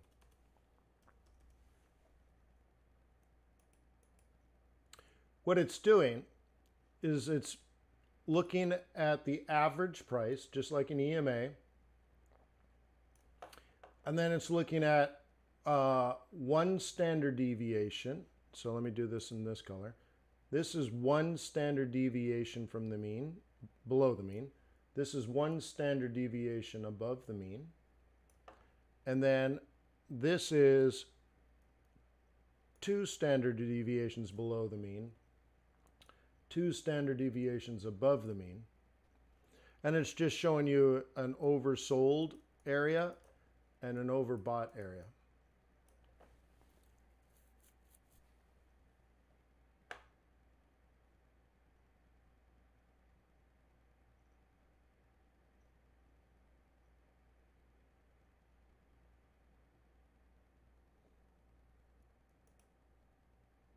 How do you join FX Bootcamp? You go to fxbootcamp.com.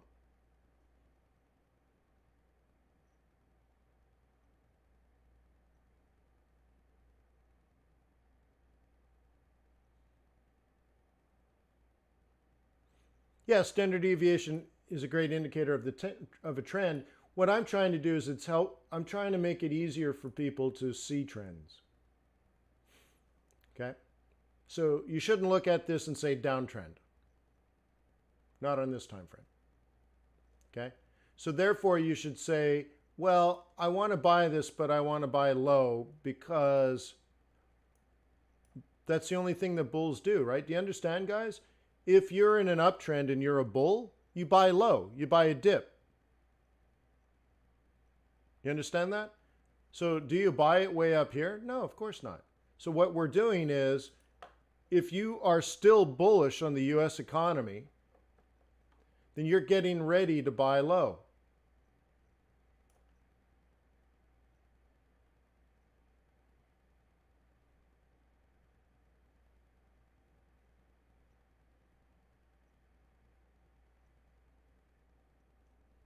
Okay.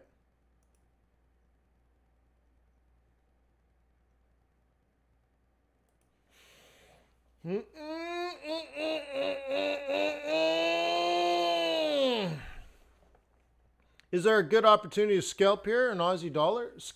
Yeah, well, long or short? What do you want to do?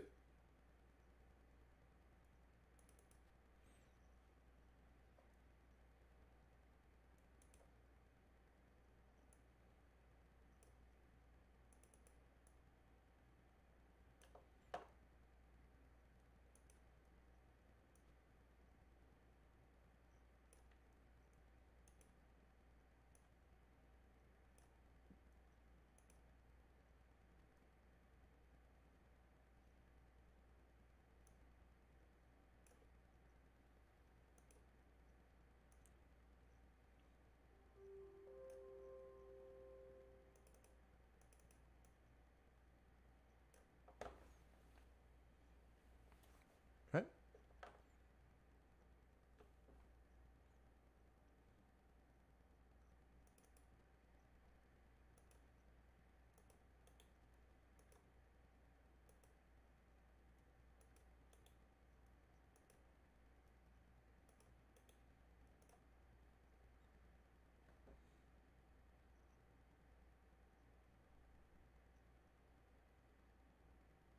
Good morning, Anthony. Thank you, Hope. I appreciate that.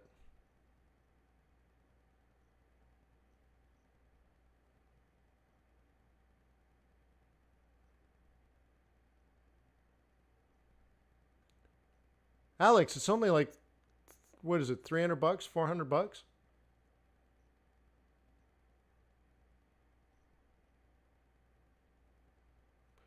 You should come to my free daily webinars, Alex. Just visit tradersway.com, open up a demo account. That's free. And come to my daily webinars, and you should work nights and weekends to save money.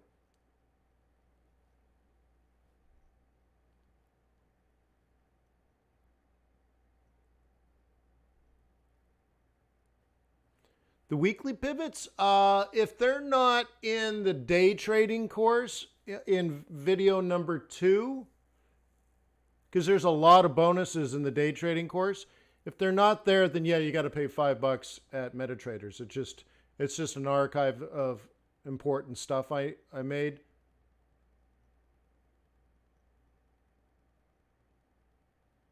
Yeah. Yeah. So go there, Alex. Tradersway.com.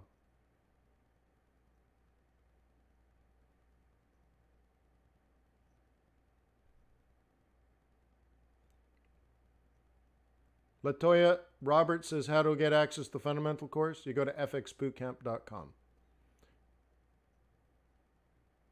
Yeah, it's 382, right? It's like, that shouldn't be a hindrance.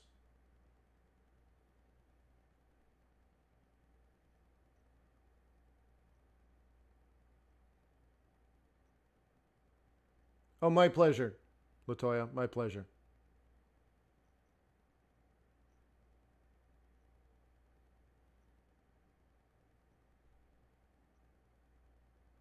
So anyways, going back to Calv. Hey, Calv, yeah, like I said, go into day 2 of the day trading course. Not the swing trading course, the day trading course.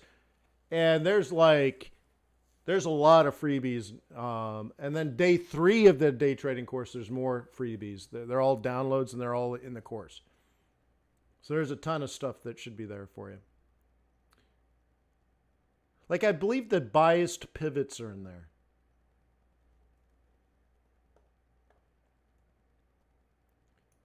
Like, for example, guys, a lot of people will look at a chart like this and say, there's so many lines, I don't know what to do.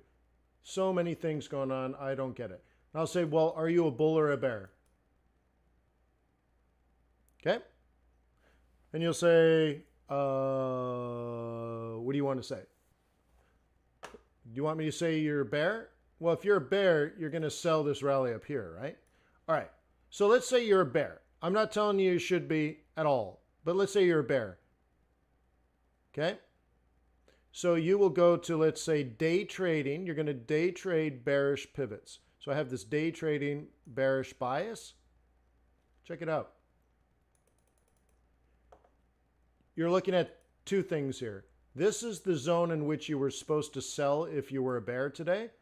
But here's the cool thing. Here's Monday's sell zone. Here's Monday's sell zone. So here's what you're going to do today if you're a bear. Up, sell. And there's Monday's target. If you don't have Monday planned out, you're going to get crushed, baby. You're going to walk in like, what's going on? Nothing left, I'm torn. Right? You're going to show, right? Right? Like, Monday's already planned out, bro. You should already know you're going to sell around 113.22, and your target is 112.22. You're going to make 100 pips on Monday. The cool thing is you'll probably make it between London and New York, and you'll be out. People will log into New York, and you're already taking profit, and you're walking away. Okay? Thank you, Goosey. Okay? But let me switch this around. I'm not a bear. Oops. I'm not a bear, am I? So here's the thing. If you're not a bear, you can only be a bull. So you open up the indicator and you say, you turn it from bearish mode to bullish mode. And by the way, I'm going to throw the conservative target as well as the aggressive target. So if I was a bull, what would I be thinking right now? Well, last night I would have said, I'm going to buy a dip. And I'm going to take it north. Okay? And in fact, between now and Monday, we will probably get a move like this. That's if I'm a bull. And I will say, oh, somewhere between 114.24 and, wait, it didn't print it. Hang on. Why isn't it there? Midpoint, false. I must have did not save it. True. Okay. Close. So somewhere between 113.95 and 114.25. Can I just say I'm going to buy a dip and rally it up to 114? Yeah. So here's what I expect. For today, I might be a buyer here. And on Monday, I might be a buyer here. And either way, I'm taking it up to 14. Okay? Like here. Okay? Now check this out. You ready? Wait for it. Wait for it. Check it out. Wayne, I don't know how to trade. What would you tell me? And I'm like, well, are you bullish or bearish in Euro USD? I'm a bull. Okay, you buy here, you buy here, you buy here, right? You buy here, you buy here, and on Monday you'll buy here.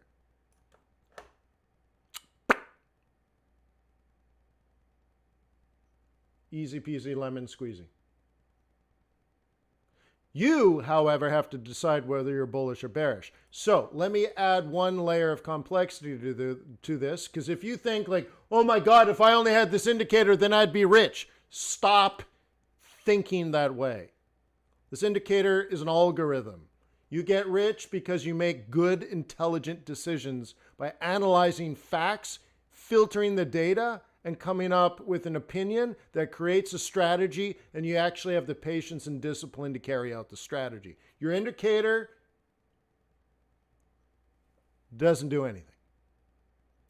You also have to extrapolate that this is where we said back here that the whole thing would be over.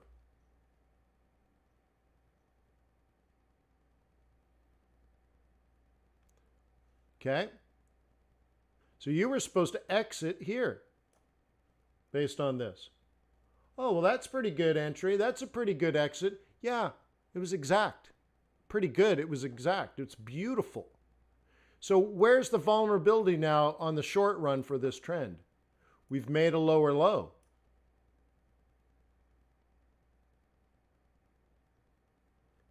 Right? Lower low, higher high. Higher low, higher high. Higher low, higher high. Higher low, higher high. Higher low, higher high. Lower low, WTF. Why did that happen? Because we knew days ago that it would probably happen around this price. So now there's some vulnerability. Now we're caught between the time frames. This is an hourly chart. 4-hour and daily is probably still bullish.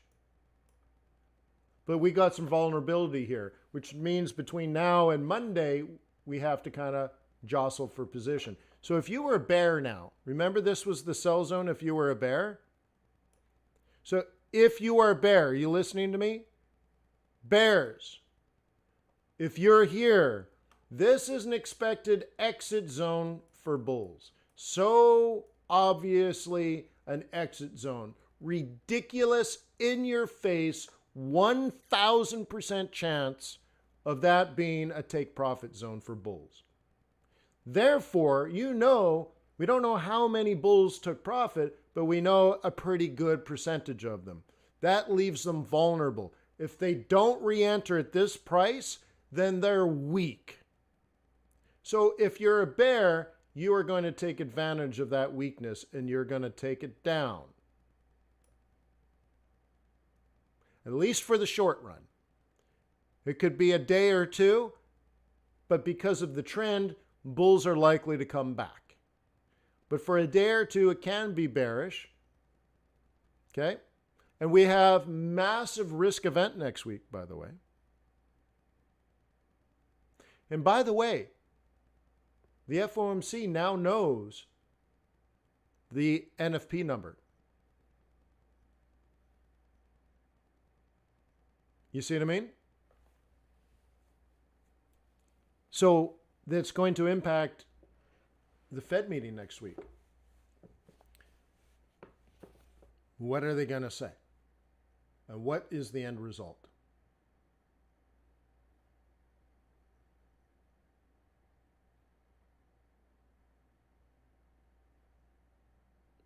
Okay. Sassin says, would you place fundamentals more important on Euro USD than technicals? Okay, well, let's talk about this. I worked on a board of directors with George Soros. Okay? I'm in the annual report, same annual report as him.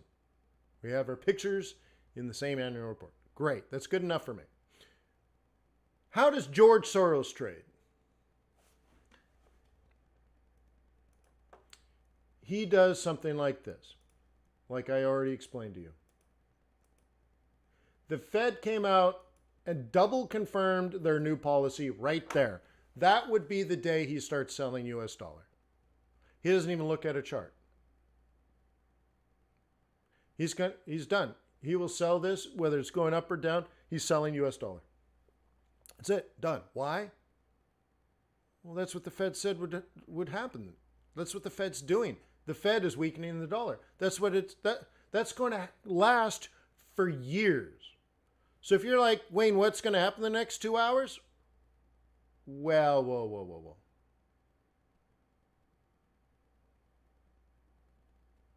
Okay. That's not what George Soros is trading. You understand that?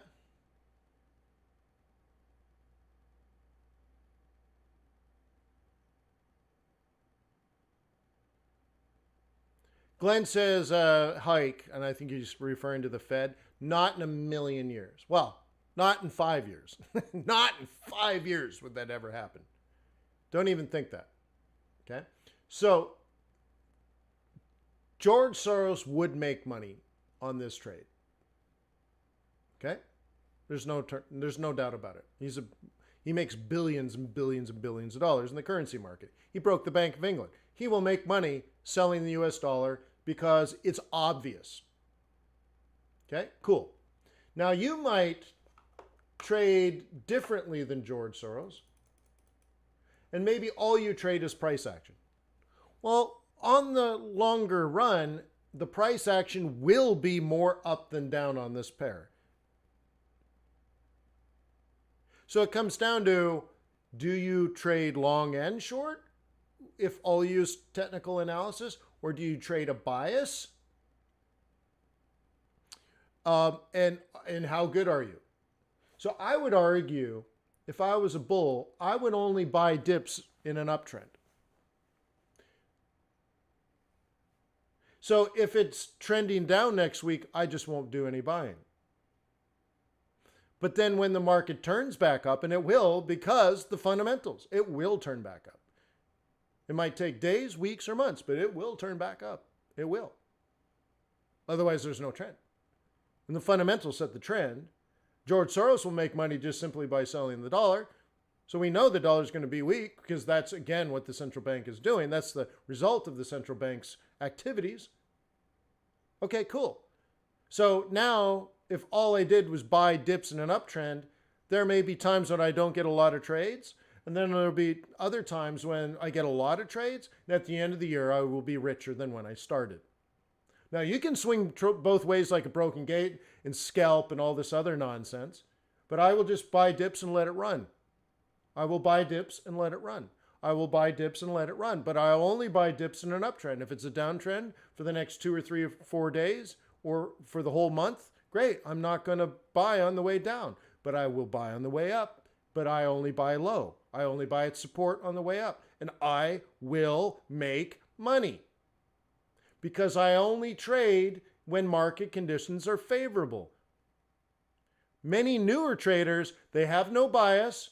They have no idea with direction. They have no idea with timing. They have no idea why things are happening, but yet they're throwing down trades because their MACD told them so.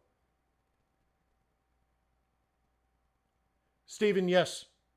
The answer to that is yes. You will be meeting in the price action group. So, all we need to do is adapt. Now, what I'm trying to tell you, because the question was, can you just trade technicals or are fundamentals more important? There's two things of doing this. You can be 100% technical analysis only and make money. You can be 100% fundamental analysis only and make money. But there's going to be huge gaps in your trading and huge swings against you at times. George Soros can be negative $1 billion and it won't be a problem for him because he's not over leveraged. You can be negative $5,000 and near death because you're over leveraged.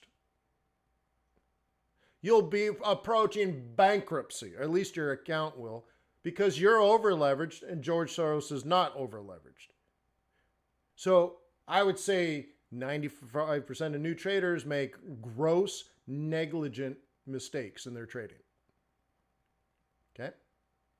Cool.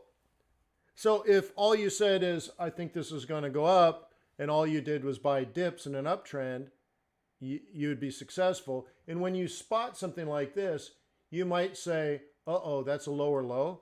I'm not going to trade it. See? Good trade here, good trade here, good trade here, good trade here. Not a good trade, but possible. You could do it. But you face risk because this is very, very, very likely too. So let's go to the top end of the sell zone. Okay, so now this is your alpha. You can buy this. This is obvious. How did I have it lined up? I had it lined up like this. Pretty close, whatever. Okay, so you could buy this with the anticipation that you got to jam your stop because you face your vulnerability here around 113.5. Okay, and by the way, this fits right into a lecture I gave a couple of days ago. So like you can anticipate this 113.5 being supremely important. So you're like, well, I'll buy it down here. I'll jam my stop and I'll take a walk. Now, bears are going to sell 113 and they're going to sell 113.50.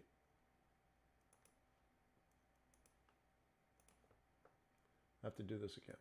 I'm not sure why that printed thin. There we go. So, got to move this down. Hang on.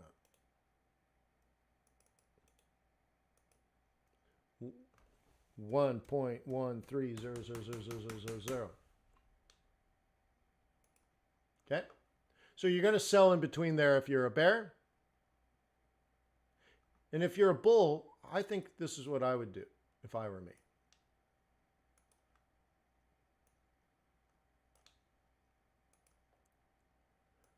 I might wait till Tuesday and buy a dip. But Wayne, that means you have to go a whole day without trading. Oh, I know, right? I'm not interested in trading. I'm interested in making money.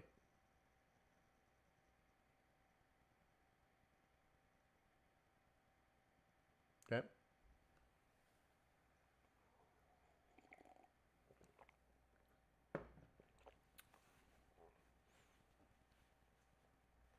Neat, right?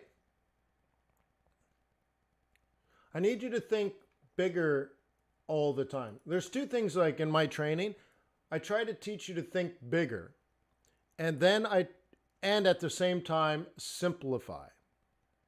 And by bigger, I mean, think of things like macroeconomics and trends. And like, if we can spend 10 or 15 minutes looking at publicly available data and say there's no way in hell this is going to be negative 8 million, then it's important information, isn't it? Like, right? So like on, I think it was what, Tuesday evening, we read the Aussie, the RBA, the Reserve Bank of Australia's meeting minutes. We read the meeting minutes. And they tell us things like where the good news is and where the bad news is. And from that, we formulate opinions, or otherwise known as a bias. And the bias is a filter, or what they call at Harvard, a lens. I like filter better. But through your lens, you filter all this information that's widely available. And you say, because of this information, you buy Aussie dollar.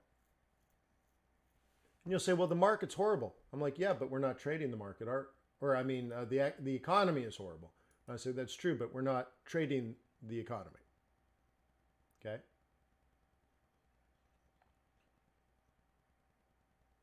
Insert, new chart. Aussie yen, it's not there, huh? Let's do this.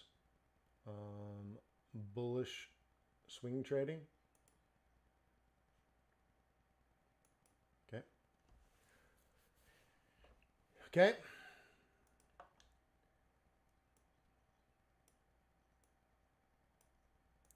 And you say, well, okay, but you had to be like right there and right there. I mean, how do you know to buy that before it's happened, before it goes up? You have to understand, this was printed when you were down here. This was printed when you were down here. We're already looking at this. This is next week's pivots. Okay? But the other point is, when you study what the central bank is telling you. So let's go back. It was, it might have been sort of in this period here. At that point is when we could reaffirm and confirm fundamentally we're buyers of the Aussie dollar. In this case, we're looking at the economic activity globally, not just Australia. And we also determined from actual data, okay, this is the subcomponent of GDP, right? Balance of trade data. The X was greater than M. Therefore, Aussie dollar is weak. It's factual. And you'll say, oh, but the CPI, oh, but the job, oh, but the real estate, oh, but not relevant. We're not doing micro analysis of Australia. We're doing macro analysis of Australia. X is greater than M. Okay. Okay.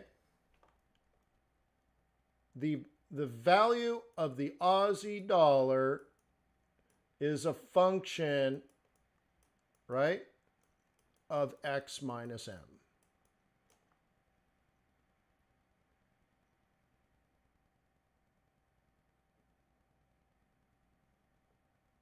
Okay? That's it.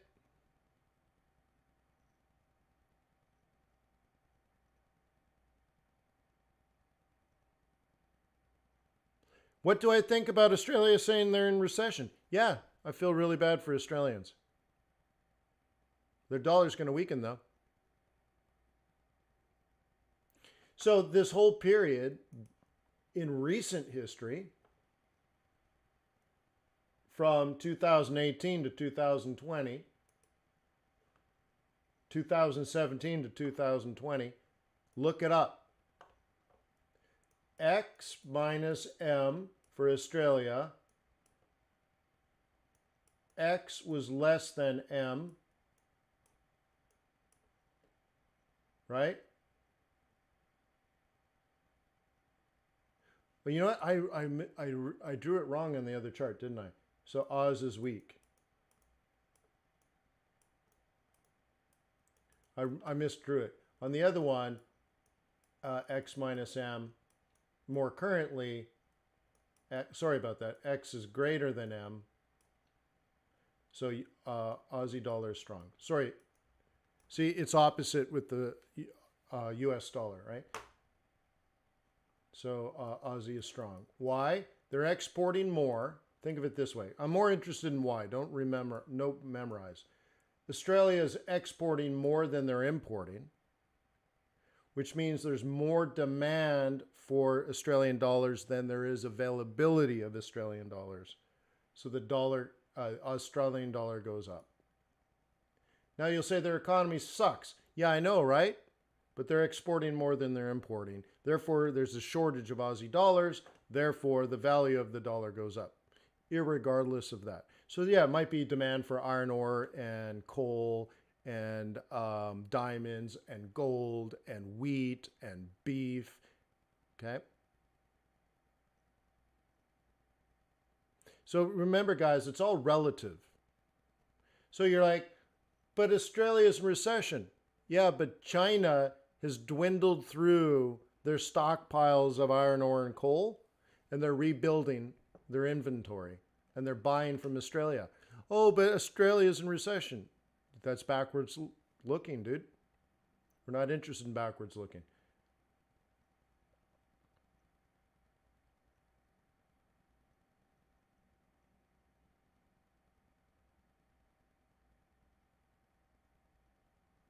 Okay. So therefore, if there's a tariff on beef, okay, it won't be beef then. China loves Australian coal. It's the cleanest, most beautiful coal in the entire world. Okay? And when you go to a coal exporting country, they have a mountain and a series of mountains. And underneath the mountain, there's coal, a big coal deposit. Okay? And you got to get rid of the mountain. And in West Virginia, they just cut the top of the mountain off, no joke. And they dig into it, right? So there's coal inside and underneath the mountain. In Australia, the mountains have worn away. So all of a sudden, all you have to do is like wipe the dirt away and there's your coal. And it just happens to be beautifully clean coal. And it's easy to get to, which makes it cheap. But Australia can demand a premium because it's also clean. China is one of, I think, the #1 coal producer in the world. They have lots and lots of coal, unlimited amounts of coal. It's just dirty. And they have a pollution problem.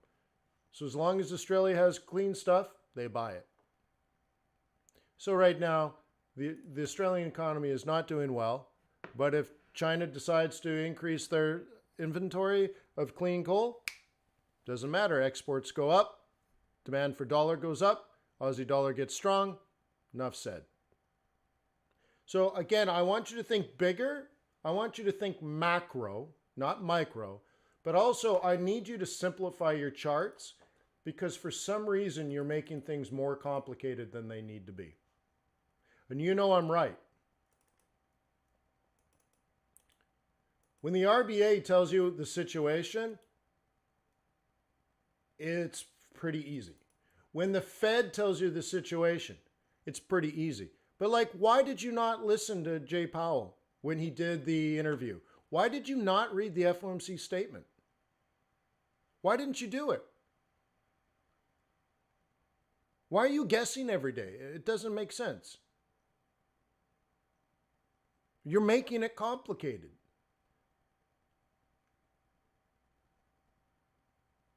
You could read the FOMC statement and it says the dollar's going to be weak for 5 years, maybe longer. Oh, cool. Thank you. Done. See, you're done. You did your research. Like I said, we spent less than 15 minutes. I could have probably done it in 3 minutes if I was fast to say there's no way in hell we're going to have 8 million jobs lost. It makes no sense. Do you remember I made the analogy of like the sky is falling and chickens running around with their heads cut off, like making a bloody mess. Like it's just silly noise. To negative 8 million, what does that do? Sell newspapers? Like, but it doesn't make any sense. So you need to do your own homework and you create a bias, and from that, you are released from the burden of uncertainty. Here's the thing. You don't know what the market's going to do, but you know what you're going to do. If you said, I read the RBA statements and I anticipate China rebuilding inventories, then according to my research, the Australian dollar will go up. Done.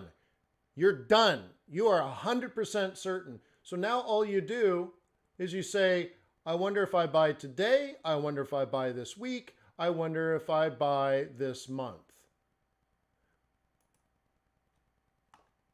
Right? There's only buy or do not buy. So you're like, well, I wonder how to trade this. Let's see how complicated it is. This is daily pivots now, going back a couple of weeks or whatever. 1, 2, 3, 4, 7 days. Okay, there's a buy. There's a buy. This one was so red hot, it took off, came back. That was trickier, but it's buyable. That's buyable. That's buyable. And then you're already on tomorrow's trade. Do you understand that? This is tomorrow's trade you traded today. Tomorrow's trade. Right? This is your buy zone for tomorrow. Between this price and this price. Is there any wonder why this held up today? Because you have a plan for tomorrow, which you're already executing. And so you either buy in those prices or you do not buy in those prices. But there's no sell. You just move your stop, move your stop, move your stop. You are 100% certain. What you don't know is if the market is going to give you opportunity or if the market's going to change. So you don't know if it's going to give you the opportunity. In that case, you don't do anything because you didn't get the opportunity. So what's the big deal? Now, the next thing is, what if this collapses? What if it does this, it comes up and double tops and does this on Monday? We'll stop buying. You only buy dips in an uptrend. So now we're going to go through maybe for a week, maybe 2 weeks, a change in trend or just a longer term profit taking. Maybe it's just risk off going into the Fed meeting. What do you care? What do you care? So you're like, well, but what about the news? What about the inflation? What about the... Dude, you looked at, as long as X is greater than M, this goes up, Aussie versus US dollar goes up, Aussie versus Swiss franc goes up. And you can do cross pairs too. Do whatever you got to do, son, but make a decision. But as long as this is happening, you're a buyer or you're not a buyer. And you're not a buyer in a downtrend, but you are a buyer in an uptrend. And that's all there is to it. Stop making it complicated. Stop guessing. Take control of your trading.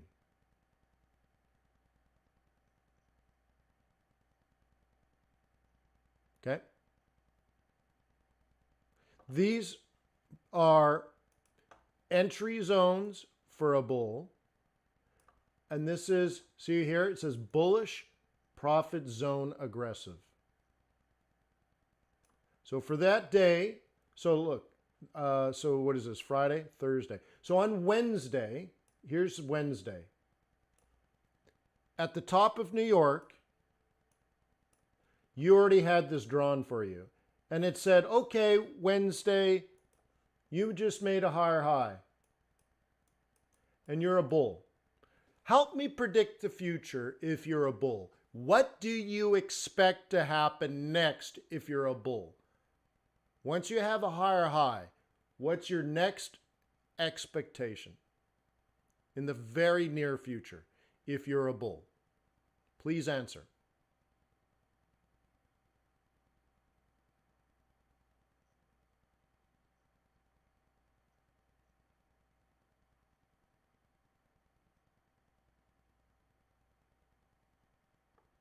Higher low.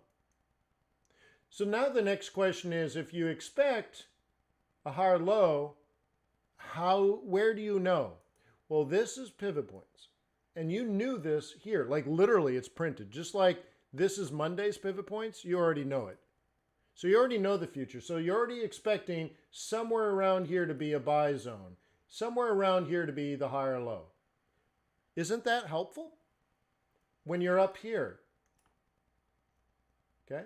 You could use Fibonacci, you could use price action. It's so straightforward and basic, it's not a problem, especially because you're expecting it. So here's what you do. You're here, and now you expect this, and this is your buy zone. So you could just drop a limit order. Cool. Now you're up here, you got a higher high. See, this high is higher than that high. What do you expect next? You just bought here, by the way, and now you're way up here. You're like, oh man, I made all this money. Great. What do you expect next after a higher high? Another higher low. Well, where's the higher low going to be? Oh, well, you already have this drawn out for you. See, what I'm trying to say, and you might not fully get it, you see this here when you're here. You actually see it. So you're like, oh, it's going to drop down to somewhere between 75.50 and 75.25, and I'm going to buy it. So guess what? It comes back, hits your line. Now you have a higher high. So what do you expect when you have a higher high? Well, I think it's going to make a higher low. Where's the higher low? How about over here? Somewhere between 76.37 and 76 even. Okay, so it came down and you bought it. Now it's going to do this. And once that makes a higher high, what are you going to expect for Tuesday? I think it'll make a higher low. So you plan out, where is it going to be? Probably around here. It's 76.50. And now you bought it on Tuesday. It's 76. It's like, you can do this, but you're overcomplicating things. And by the way, since we already know this is overbought, we already know this market's overbought. We already know this. This is overbought, by the way. If you don't know it, this is all overbought.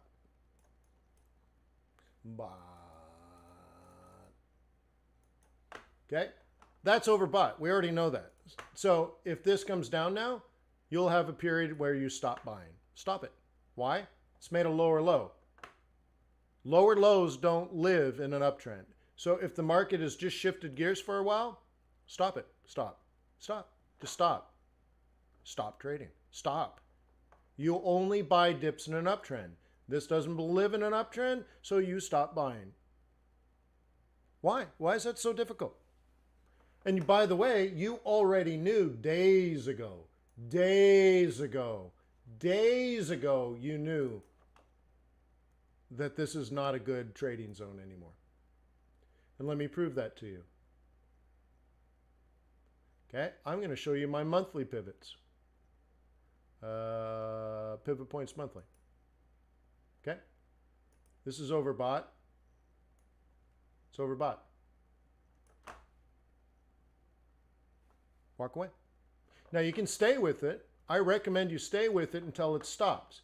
So now it's up, right? Higher high, higher low, higher high, higher low, higher high, higher low, higher high, higher low, higher, lower high, lower low. Stop! Done. Walk away. You may not trade again in the month of June. So what? Take the rest of the month off. Do some nice vacation time. Remember your wife and children? Reconnect with them. Baby, I'm so sorry. I love you so much.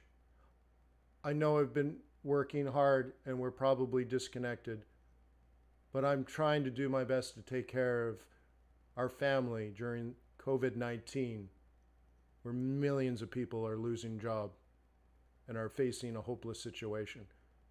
And I'm willing to sacrifice myself emotionally and physically to take care of you and the children. But now, it's really important to me that we connect.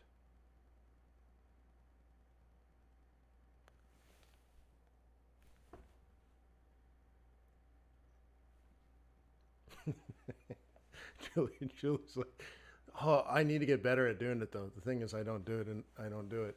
I can't do that to my wife. I can't fake it. But I mean it. I know it's in there, but I need to do a better job of doing it. But you have to understand, like, you can walk away.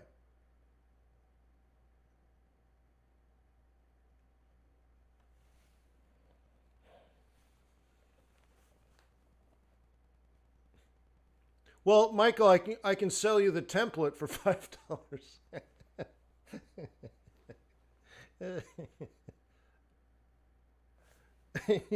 you're like, oh baby, I love you so much.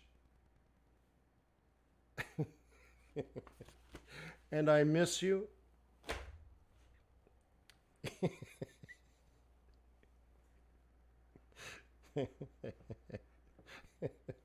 Oh man, I laugh though because it's so true. Where I should be able to fake it with my wife, but I can't.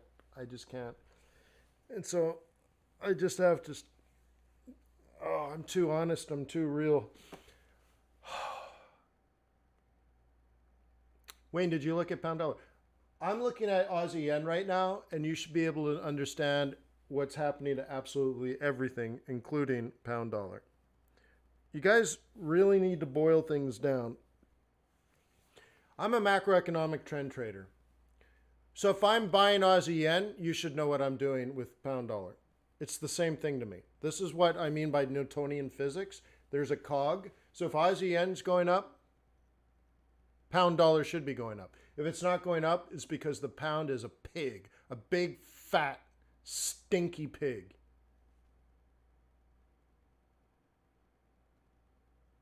But it shouldn't be that way. If Aussie yen is going up, pound dollar is going up. If pound dollar is going up, USD yen's going down. No, not necessarily. That's why I don't trade USD yen.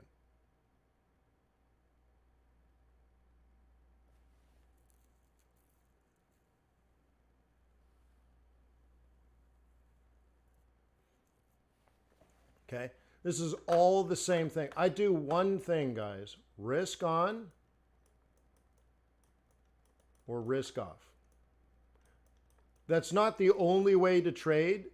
It's the only way to trade if you're a macro trader. So I make one decision. Risk on or risk off. And that my decision on this will impact,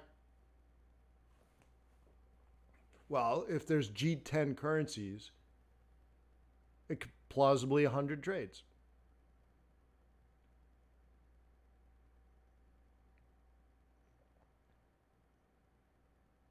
One decision. You guys remember City Slickers? The secret to life is just one thing. And he's like, well, what's the one thing? And he's like, that's for you to figure out. That's exactly right. The secret to trading Forex profitably is one thing.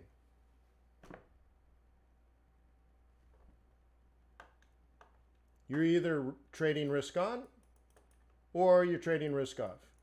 And the cool thing is once you make the one decision, you're either this or that. By the way, like I said, on one day 2 weeks ago, one thing occurred and will probably keep me in my trading bias for years. Okay? And I told people when we get to that point, I will have changed my decision, my bias, and it will last for years. So I told people it was coming. Then I said, I saw evidence of what that's going to be. And then it came out. And now it's set in stone. I'm done. For the next 5 years, I probably won't change my opinion. Now, will the market ebb between bullishness and bearishness? Yes, but you have to understand this is a dance. When I move my left foot forward, she moves her right foot back. Oh, right? You understand? When bulls move forward, bears step back. Then it's the bears' turn to move forward and the bulls step back. And we dance. It's not a zero-sum game. This is not war. It's not kill or be killed. This is a dance. We are working together, the bulls and bears. Let me give you an example. In an uptrend,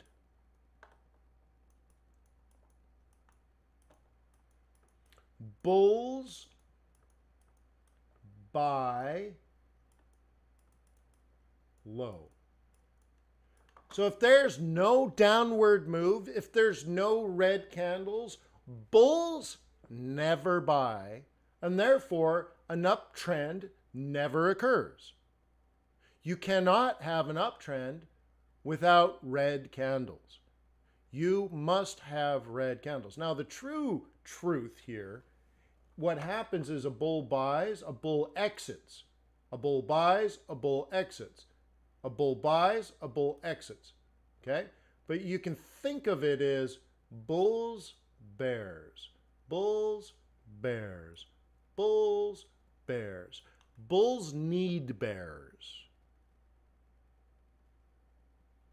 It's symbiotic. And when the trend turns down, bears need bulls to do their job. Because bears want to sell. Remember, it's 3 steps down, 2 steps up.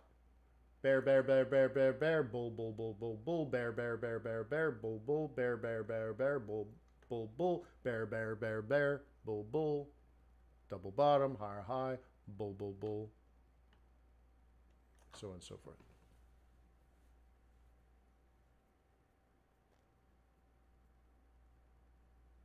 Dave says, will you hold position the whole time? Depends on where we are in the season. Also depends where we are in the cycle of seasons. So for example, what I'm doing this September will be different from what in 2020. Will be different from what I did in September 2019. That's a 2. Will be different than what I did in 2019. And September 2021, I could already tell you what I'm going to do. And that'll be different. But 2021 will be much like 19, but not like 20. Think about that. I know how I'm going to behave September 2021. I'm not joking. And you're trying to figure out what to do today? What do you mean today? I'm already on tomorrow, already on next week. Thinking about the end of the year. What do you mean today? All right. So, very interesting. So, again, I'm challenging you simply to think bigger. And then I'm also challenging you to simplify. Okay?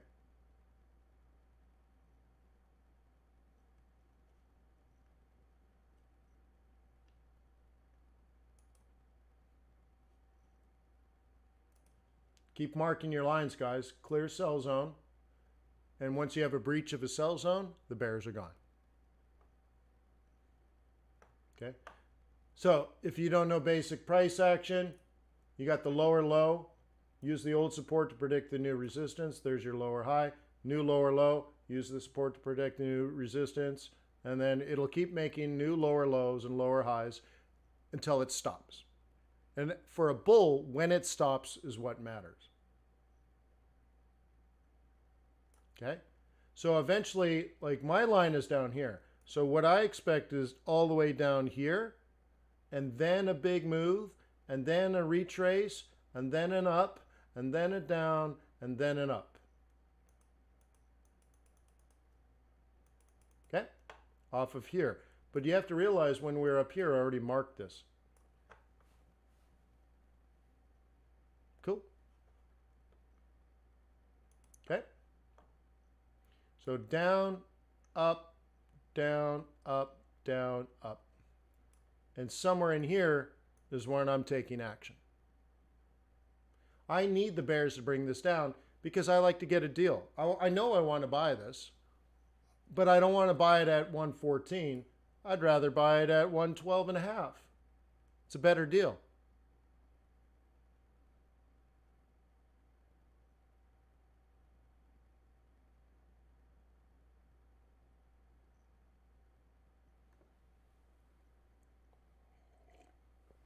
Do I hedge? No.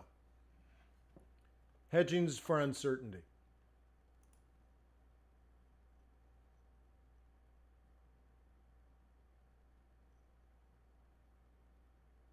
Yes, thank you. So I know what I want to do. It's a matter of timing.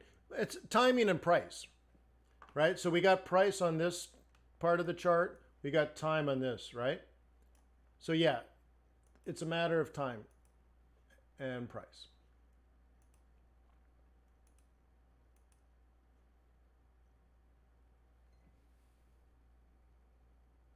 I don't provide signals. I teach you how to take care of yourself, but I'm sure there's some guy that will promise you a yellow Lamborghini if you pay him 20 bucks a month.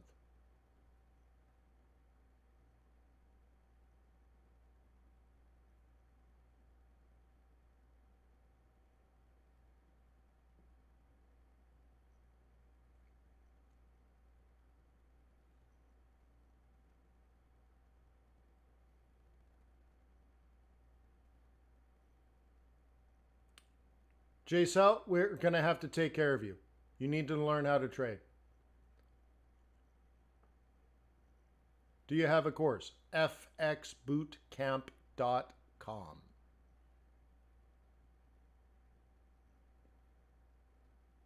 Yeah, well, we'll take care of that. I don't know what your problems are, but I can fix you. But I have to learn out what your problems are. So do you, actually. So join the crew. Go to fxbootcamp.com. Once you join and watch the videos and finish all the videos and stuff, you're welcome to join the live trading group.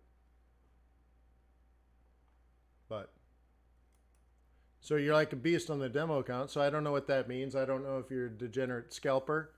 I don't know if you have amazing risk management or horrific risk management.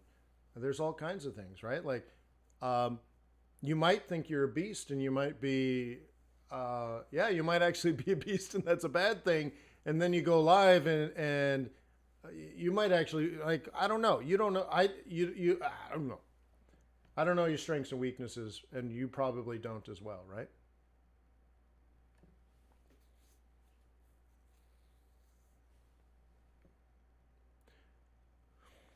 Chad says it's all psychological, but not if you have a trade plan. That's the whole thing. If you have a trade plan, trading gets really boring. You have to wait long periods of time to do things.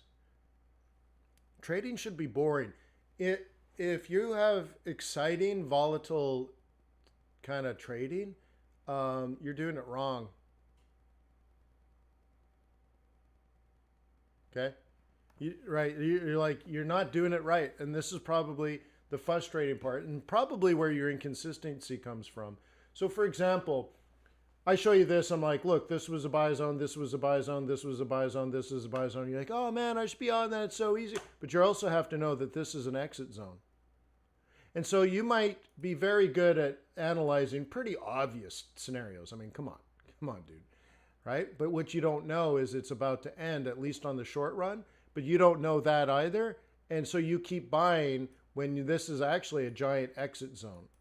And we knew it was a giant exit zone like a week and a half ago, right? Like, you might be really good because you get this part, which is fine, but you don't know this part, and you keep doing the right thing at the wrong time. Okay? Oh, there's our IVPMI, I think, just came out. Let's take a look at KittyCAD. Okay, so JSL might be just something like that, where you're really good at analyzing past performance, but you're not very good at predicting the future. Okay.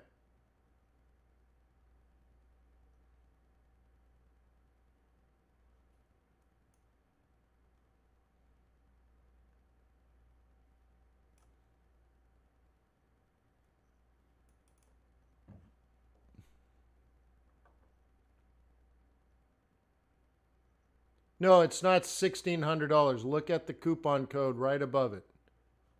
It's less than $400, dude.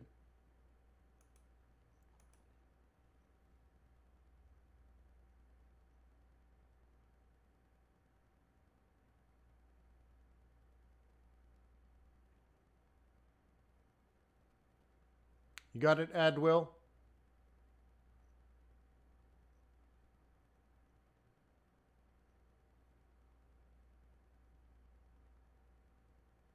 So again, and even Shiraz says it's too costly.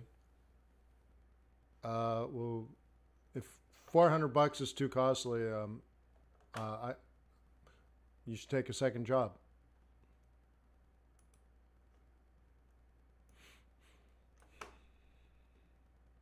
Okay. So I can teach you Forex, but if you don't have money, I mean, then you'll have to work for it.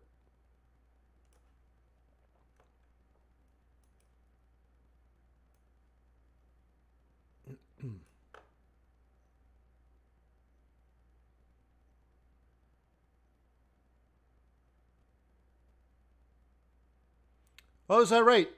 This is the first time I'm watching your channel, and then 5 minutes of blue whale. Cool. This isn't my channel, though. This is FX Street. It's run by lovely people. Francesc is the founder. Lovely human being.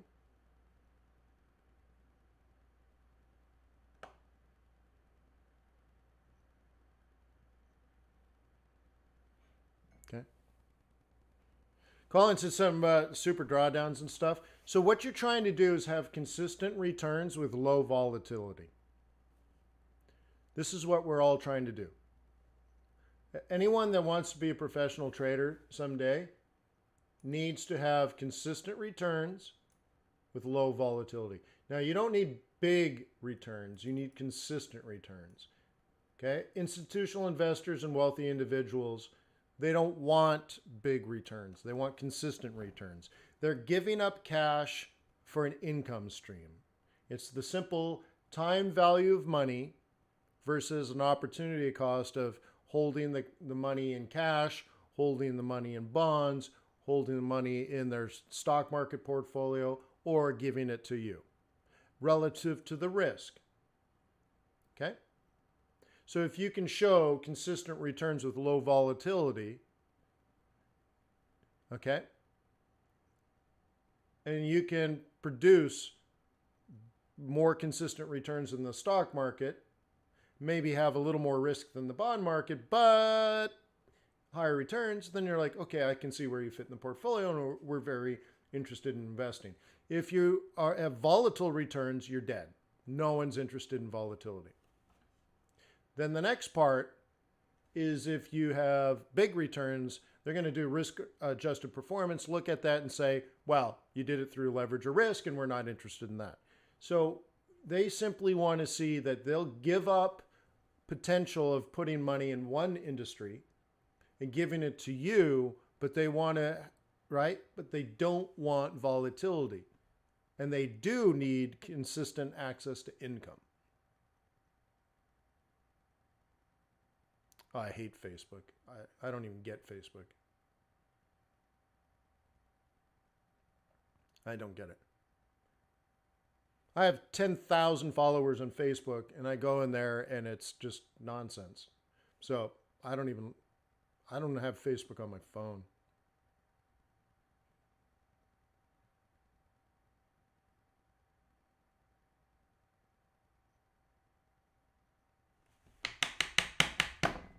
It's just me.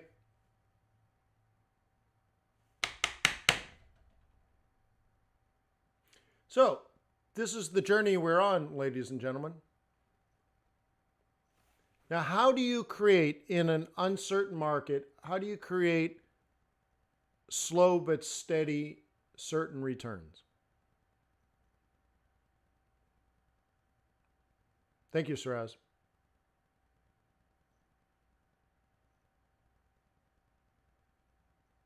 Okay, thank you.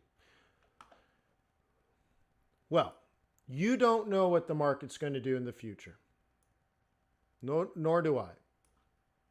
So the only way you can have consistent returns with low volatility is you do the same thing over and over and over and over and over again. You've analyzed this and you think up. Cool. Okay, so let me teach you about pivot points. This is a buy zone and that predicts an exit here. This is a buy zone and that predicts an exit here. This is a buy zone, that predicts the exit here. And this says stop trading. So if all you did was buy the dips like you said you would, and exited where you said you would, and take your profit and walk away like you said you would, you have a little bit of up because you're not taking big risks. Then you have a little bit of up. Then you have a little bit of up. Then you have a little bit up, and now you're out. And you take the rest of the month of June off. You have some return and no volatility. You made this decision fundamentally, and then you traded it technically, and now you're done.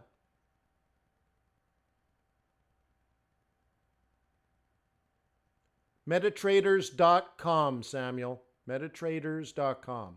Cost you $5.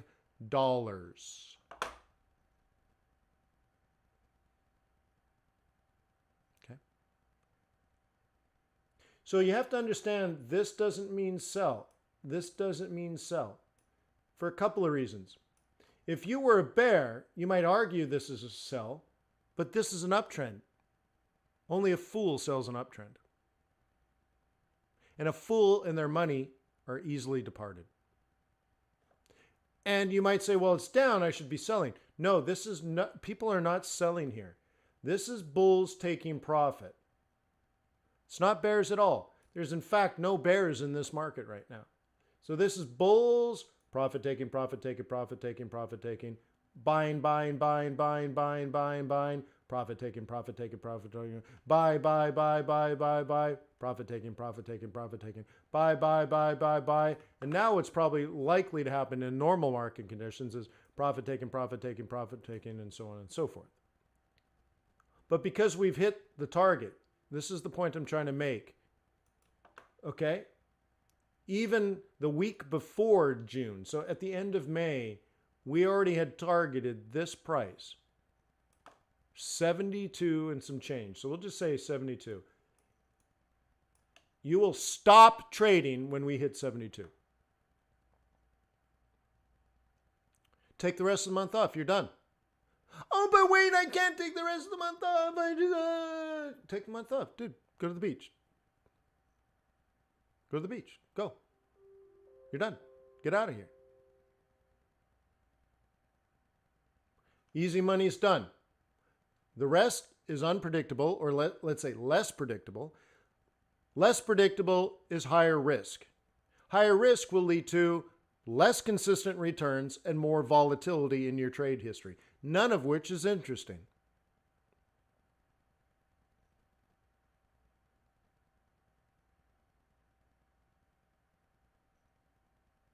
Yeah, Ali says pivot points don't work perfectly. They're not supposed to work perfectly. What do you mean work perfectly? Well, actually, I'll disagree with that. Ali, they are an algorithm. They work perfectly 100% of the time. They always draw the colors in the right places at the right time and, in fact, using the right color palette. Its pivot points are never wrong unless the data they're fed is wrong. But they're analyzing. They're saying, okay, we're looking at last month's trading, and based on this data set of price, here's a weighted mean average that is weighted to the end. So it's an exponential weighted average. This is one standard deviation from that average. This is one standard deviation below that average. This is two standard deviations. And of course, the lower one is lower. And this is the midpoint. This is this number. And right, that's X. If this is Y, that's X minus Y equals this point, which is the midpoint, and so on and so forth. There's the midpoint between this and this. There's the midpoint between that and that. And here's two standard deviations. Here's one standard deviation. It's 100% correct. Now, if you think this indicator is telling what you to do, you're very, very, very, very, very, very, very wrong. It's not wrong. You're wrong. All it's doing is plotting the analysis. It's telling you 1 and 2 standard deviations above the mean of a data set. And it's never wrong. You use these tools as a way to identify risk zones and opportunity zones. They only tell you support and resistance of market based on the last period. Right? Yeah, you're right though, right? That's what I'm telling you. But the indicator draws the lines, but the lines don't tell you what to do. If you're a professional trader and someone pays you money, they don't give a dang about your pivot points or your RSI or your MACD or what moving averages you use. They don't care. They say, Saraz, what is going to happen to the dollar over the next 6 to 12 months? And you'll say, well, that's a very good question. Let's talk about that. Okay? You are the one that makes the decision. So, if you are a bull, this is using this algorithm that simply looks at last month's data set and then draws colors so you know where the standard deviations and the midpoints are. You'll say, okay, as a bull, I want to buy somewhere between this price and that price. It's so simple. It's straight out of the training course. I taught people this 15 years ago. I was at the FXCM Forex Traders Expo in Las Vegas in 2005. And I taught a room full of people. The room was so packed that every seat was taken. People were sitting on the floor. They were sitting on the stage next to me. They were standing at the back and sides of the room, 3 people deep. There were people standing in the door and outside the door to the room just so they can hear. And the fire marshal came in threatening to shut the place down. And then someone raised their hand. They're like, FXCM doesn't have pivot points. Oops. Because back then it was just TradeStation.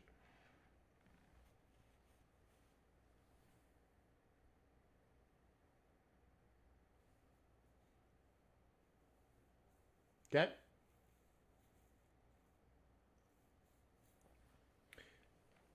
So, you look at this and it's a buy zone. Does it tell you it's going up? No. It doesn't tell you anything except this is the weighted mean of the distribution. The weighted mean of the distribution doesn't tell you anything. It doesn't tell you if you should be a bull or a bear. That's your decision.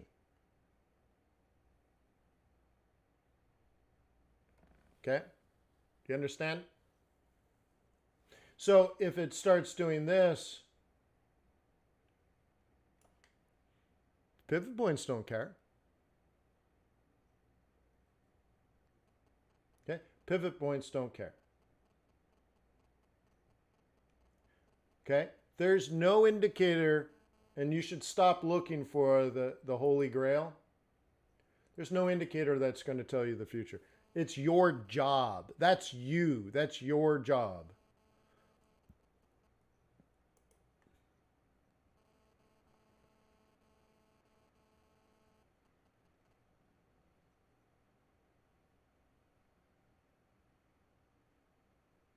Right?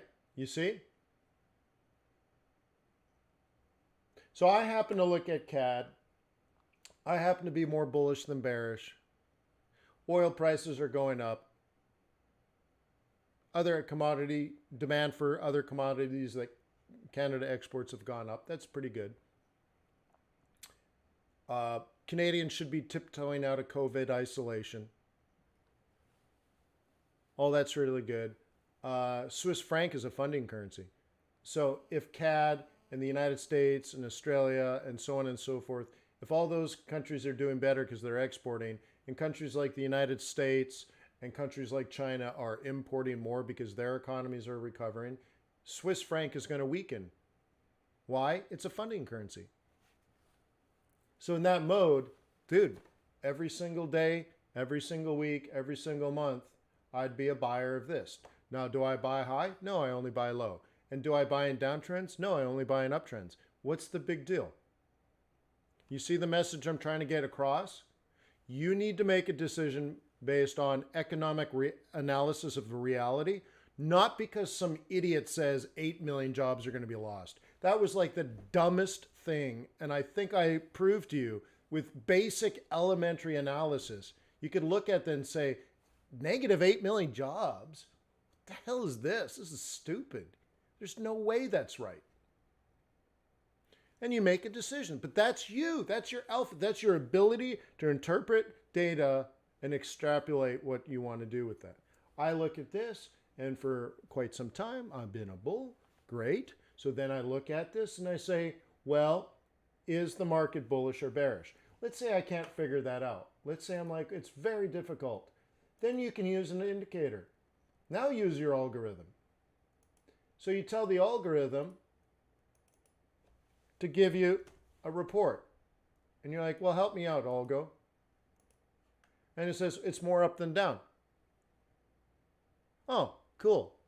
Good. Right now, we're 95% overbought. Is this a good time to buy? No. Does that make me a bear? No. So I don't buy here, but I don't sell there. Why? I'm a bull. I don't sell. But I don't overpay either. So as you can see, I have a couple of opportunities. I might buy something like that, or I have to extrapolate this one forward. So let's do that in a different way. Let's extrapolate this and connect this tissue like this. Cool. So plan 1, buy there. Plan 2, buy there. Might be next week. So this might be this week. I might buy around 71. And next week I might also buy at 71. If we go into range mode, which might actually happen here. Here's what'll happen in range mode. Up, down, up, down, up. And you see every time I'm still a buyer because the fundamentals likely haven't changed. And I'm either buying here expecting a breakout or buying here expecting a range. But I'm a buyer. And you see how easily now I can understand what I'm going to do in the future? I'm predicting the future. And therefore, I can control my behavior. And therefore, right, I either get this dip and buy it or I don't. And this one, or I don't. And therefore, since I have such a solid trade plan, by definition, I'm not going to have high volatility. I'm going to have low volatility. I'm not chasing price. I'm always a day or 2 or 3 or 4 days in advance of my entries. Okay? Now we might get one of these crazy moves. Cool. Well, then I'll buy it low and drive it up high. Why? Because a higher high predicts a higher low. And guess what I buy? I live on the higher lows, guys. And by the way, if this is a daily candle, okay, the next daily candle is going to look something like this. And where I live, somewhere between the top of that and the bottom of that. I live in the wicks of the daily candles. Why? Because I'm a buyer somewhere in this pullback. Because this is what a pullback is. Yesterday's highest high, today's lowest low, somewhere in there I'm a buyer. I live in the wicks.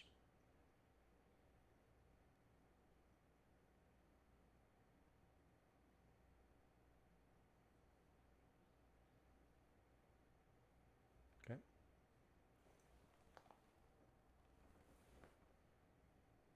So I hope today was helpful.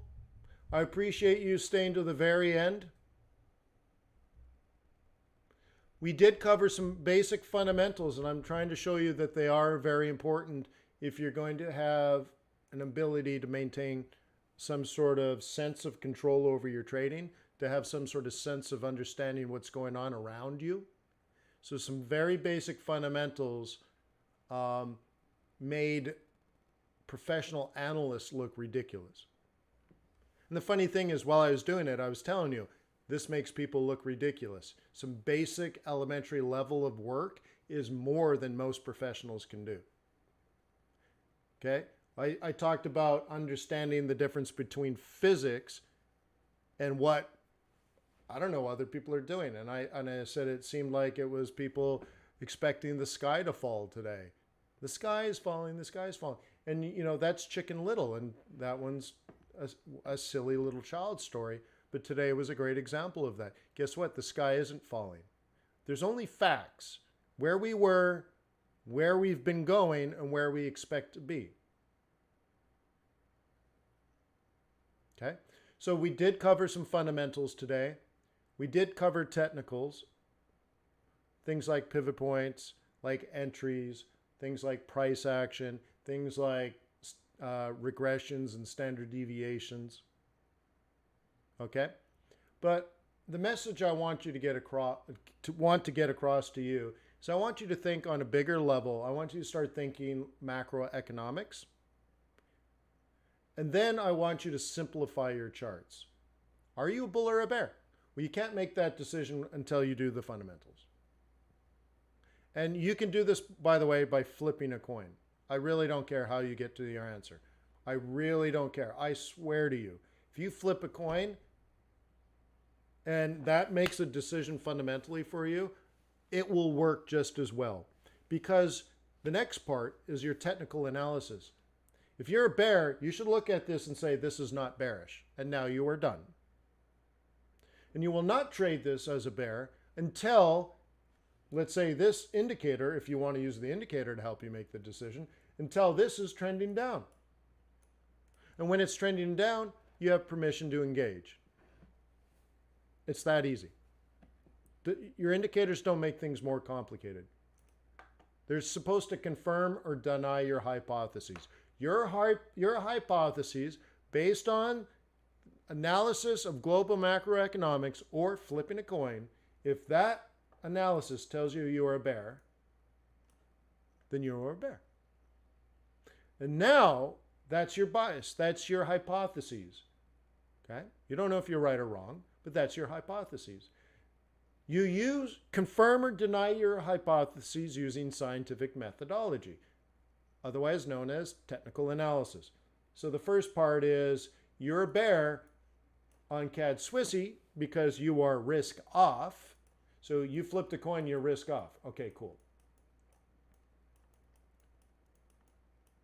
Is this risk off? No. Do you have permission to engage a short trade? No. Hey, but you're at resistance? No. Being at resistance and being at risk off is not enough. You do not have permission to engage. Well, what if you got kicked off of here and you had a lower low, lower high? Could you sell now? Yes, you'd have permission to engage. Fire for effect. So if all you did this now, whether you use actual fundamental analysis or the flipping of a coin, and then you use technical analysis to confirm or deny your hypotheses, you will make money. I don't care what your bias is. If you're a bear and you only sell high in bearish conditions, you will make money. If you are a bull and all you do is buy higher lows in an uptrend, you will make money. So if you are not making money, stop what you are doing. You don't know what you are doing. And if you're watching some kid on YouTube with his MT4 on his phone and he's driving yellow Lamborghinis and I made over $1,000 today, you need to turn that crap off. You need to learn how to do macroeconomics and technical analysis and then have the patience and discipline to carry out the strategy like a professional. Learn how to trade like a banker. The inside secret of a hedge fund manager. Like, dude, whatever. You just need to know how to trade. So I'll say to you, why do you think this is going to be bad? Or why do you think the numbers are going to be negative? And you spit out 3 or 4 really reasonable answers. I'm like, oh, all right, cool. You need to be the expert. Are you looking for a get-rich-quick scheme? It doesn't exist. Quit looking.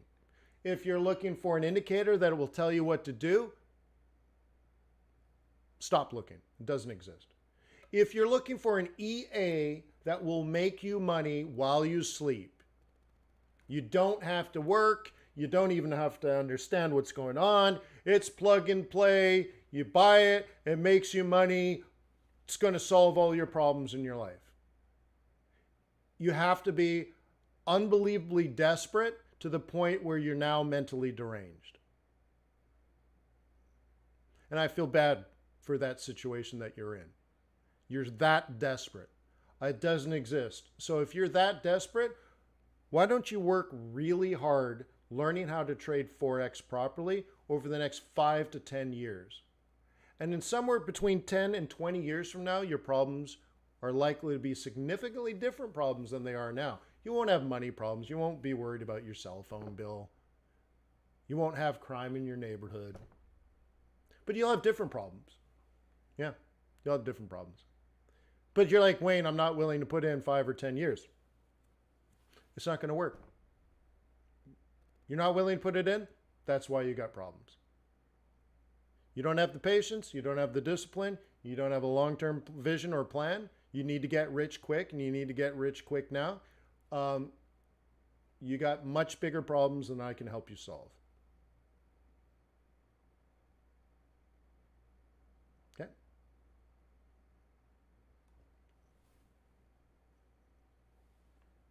Okay? Yeah, no, thank you, Robert. I appreciate that. I appreciate that. That's a good way to end it. Thank you very much. So, thank you for being here. Thank you to FX Street. Make sure you click the like button. That will help FX Street. That tells YouTube that FX Street has a valuable entity here on YouTube and that you support it and you believe it's quality content.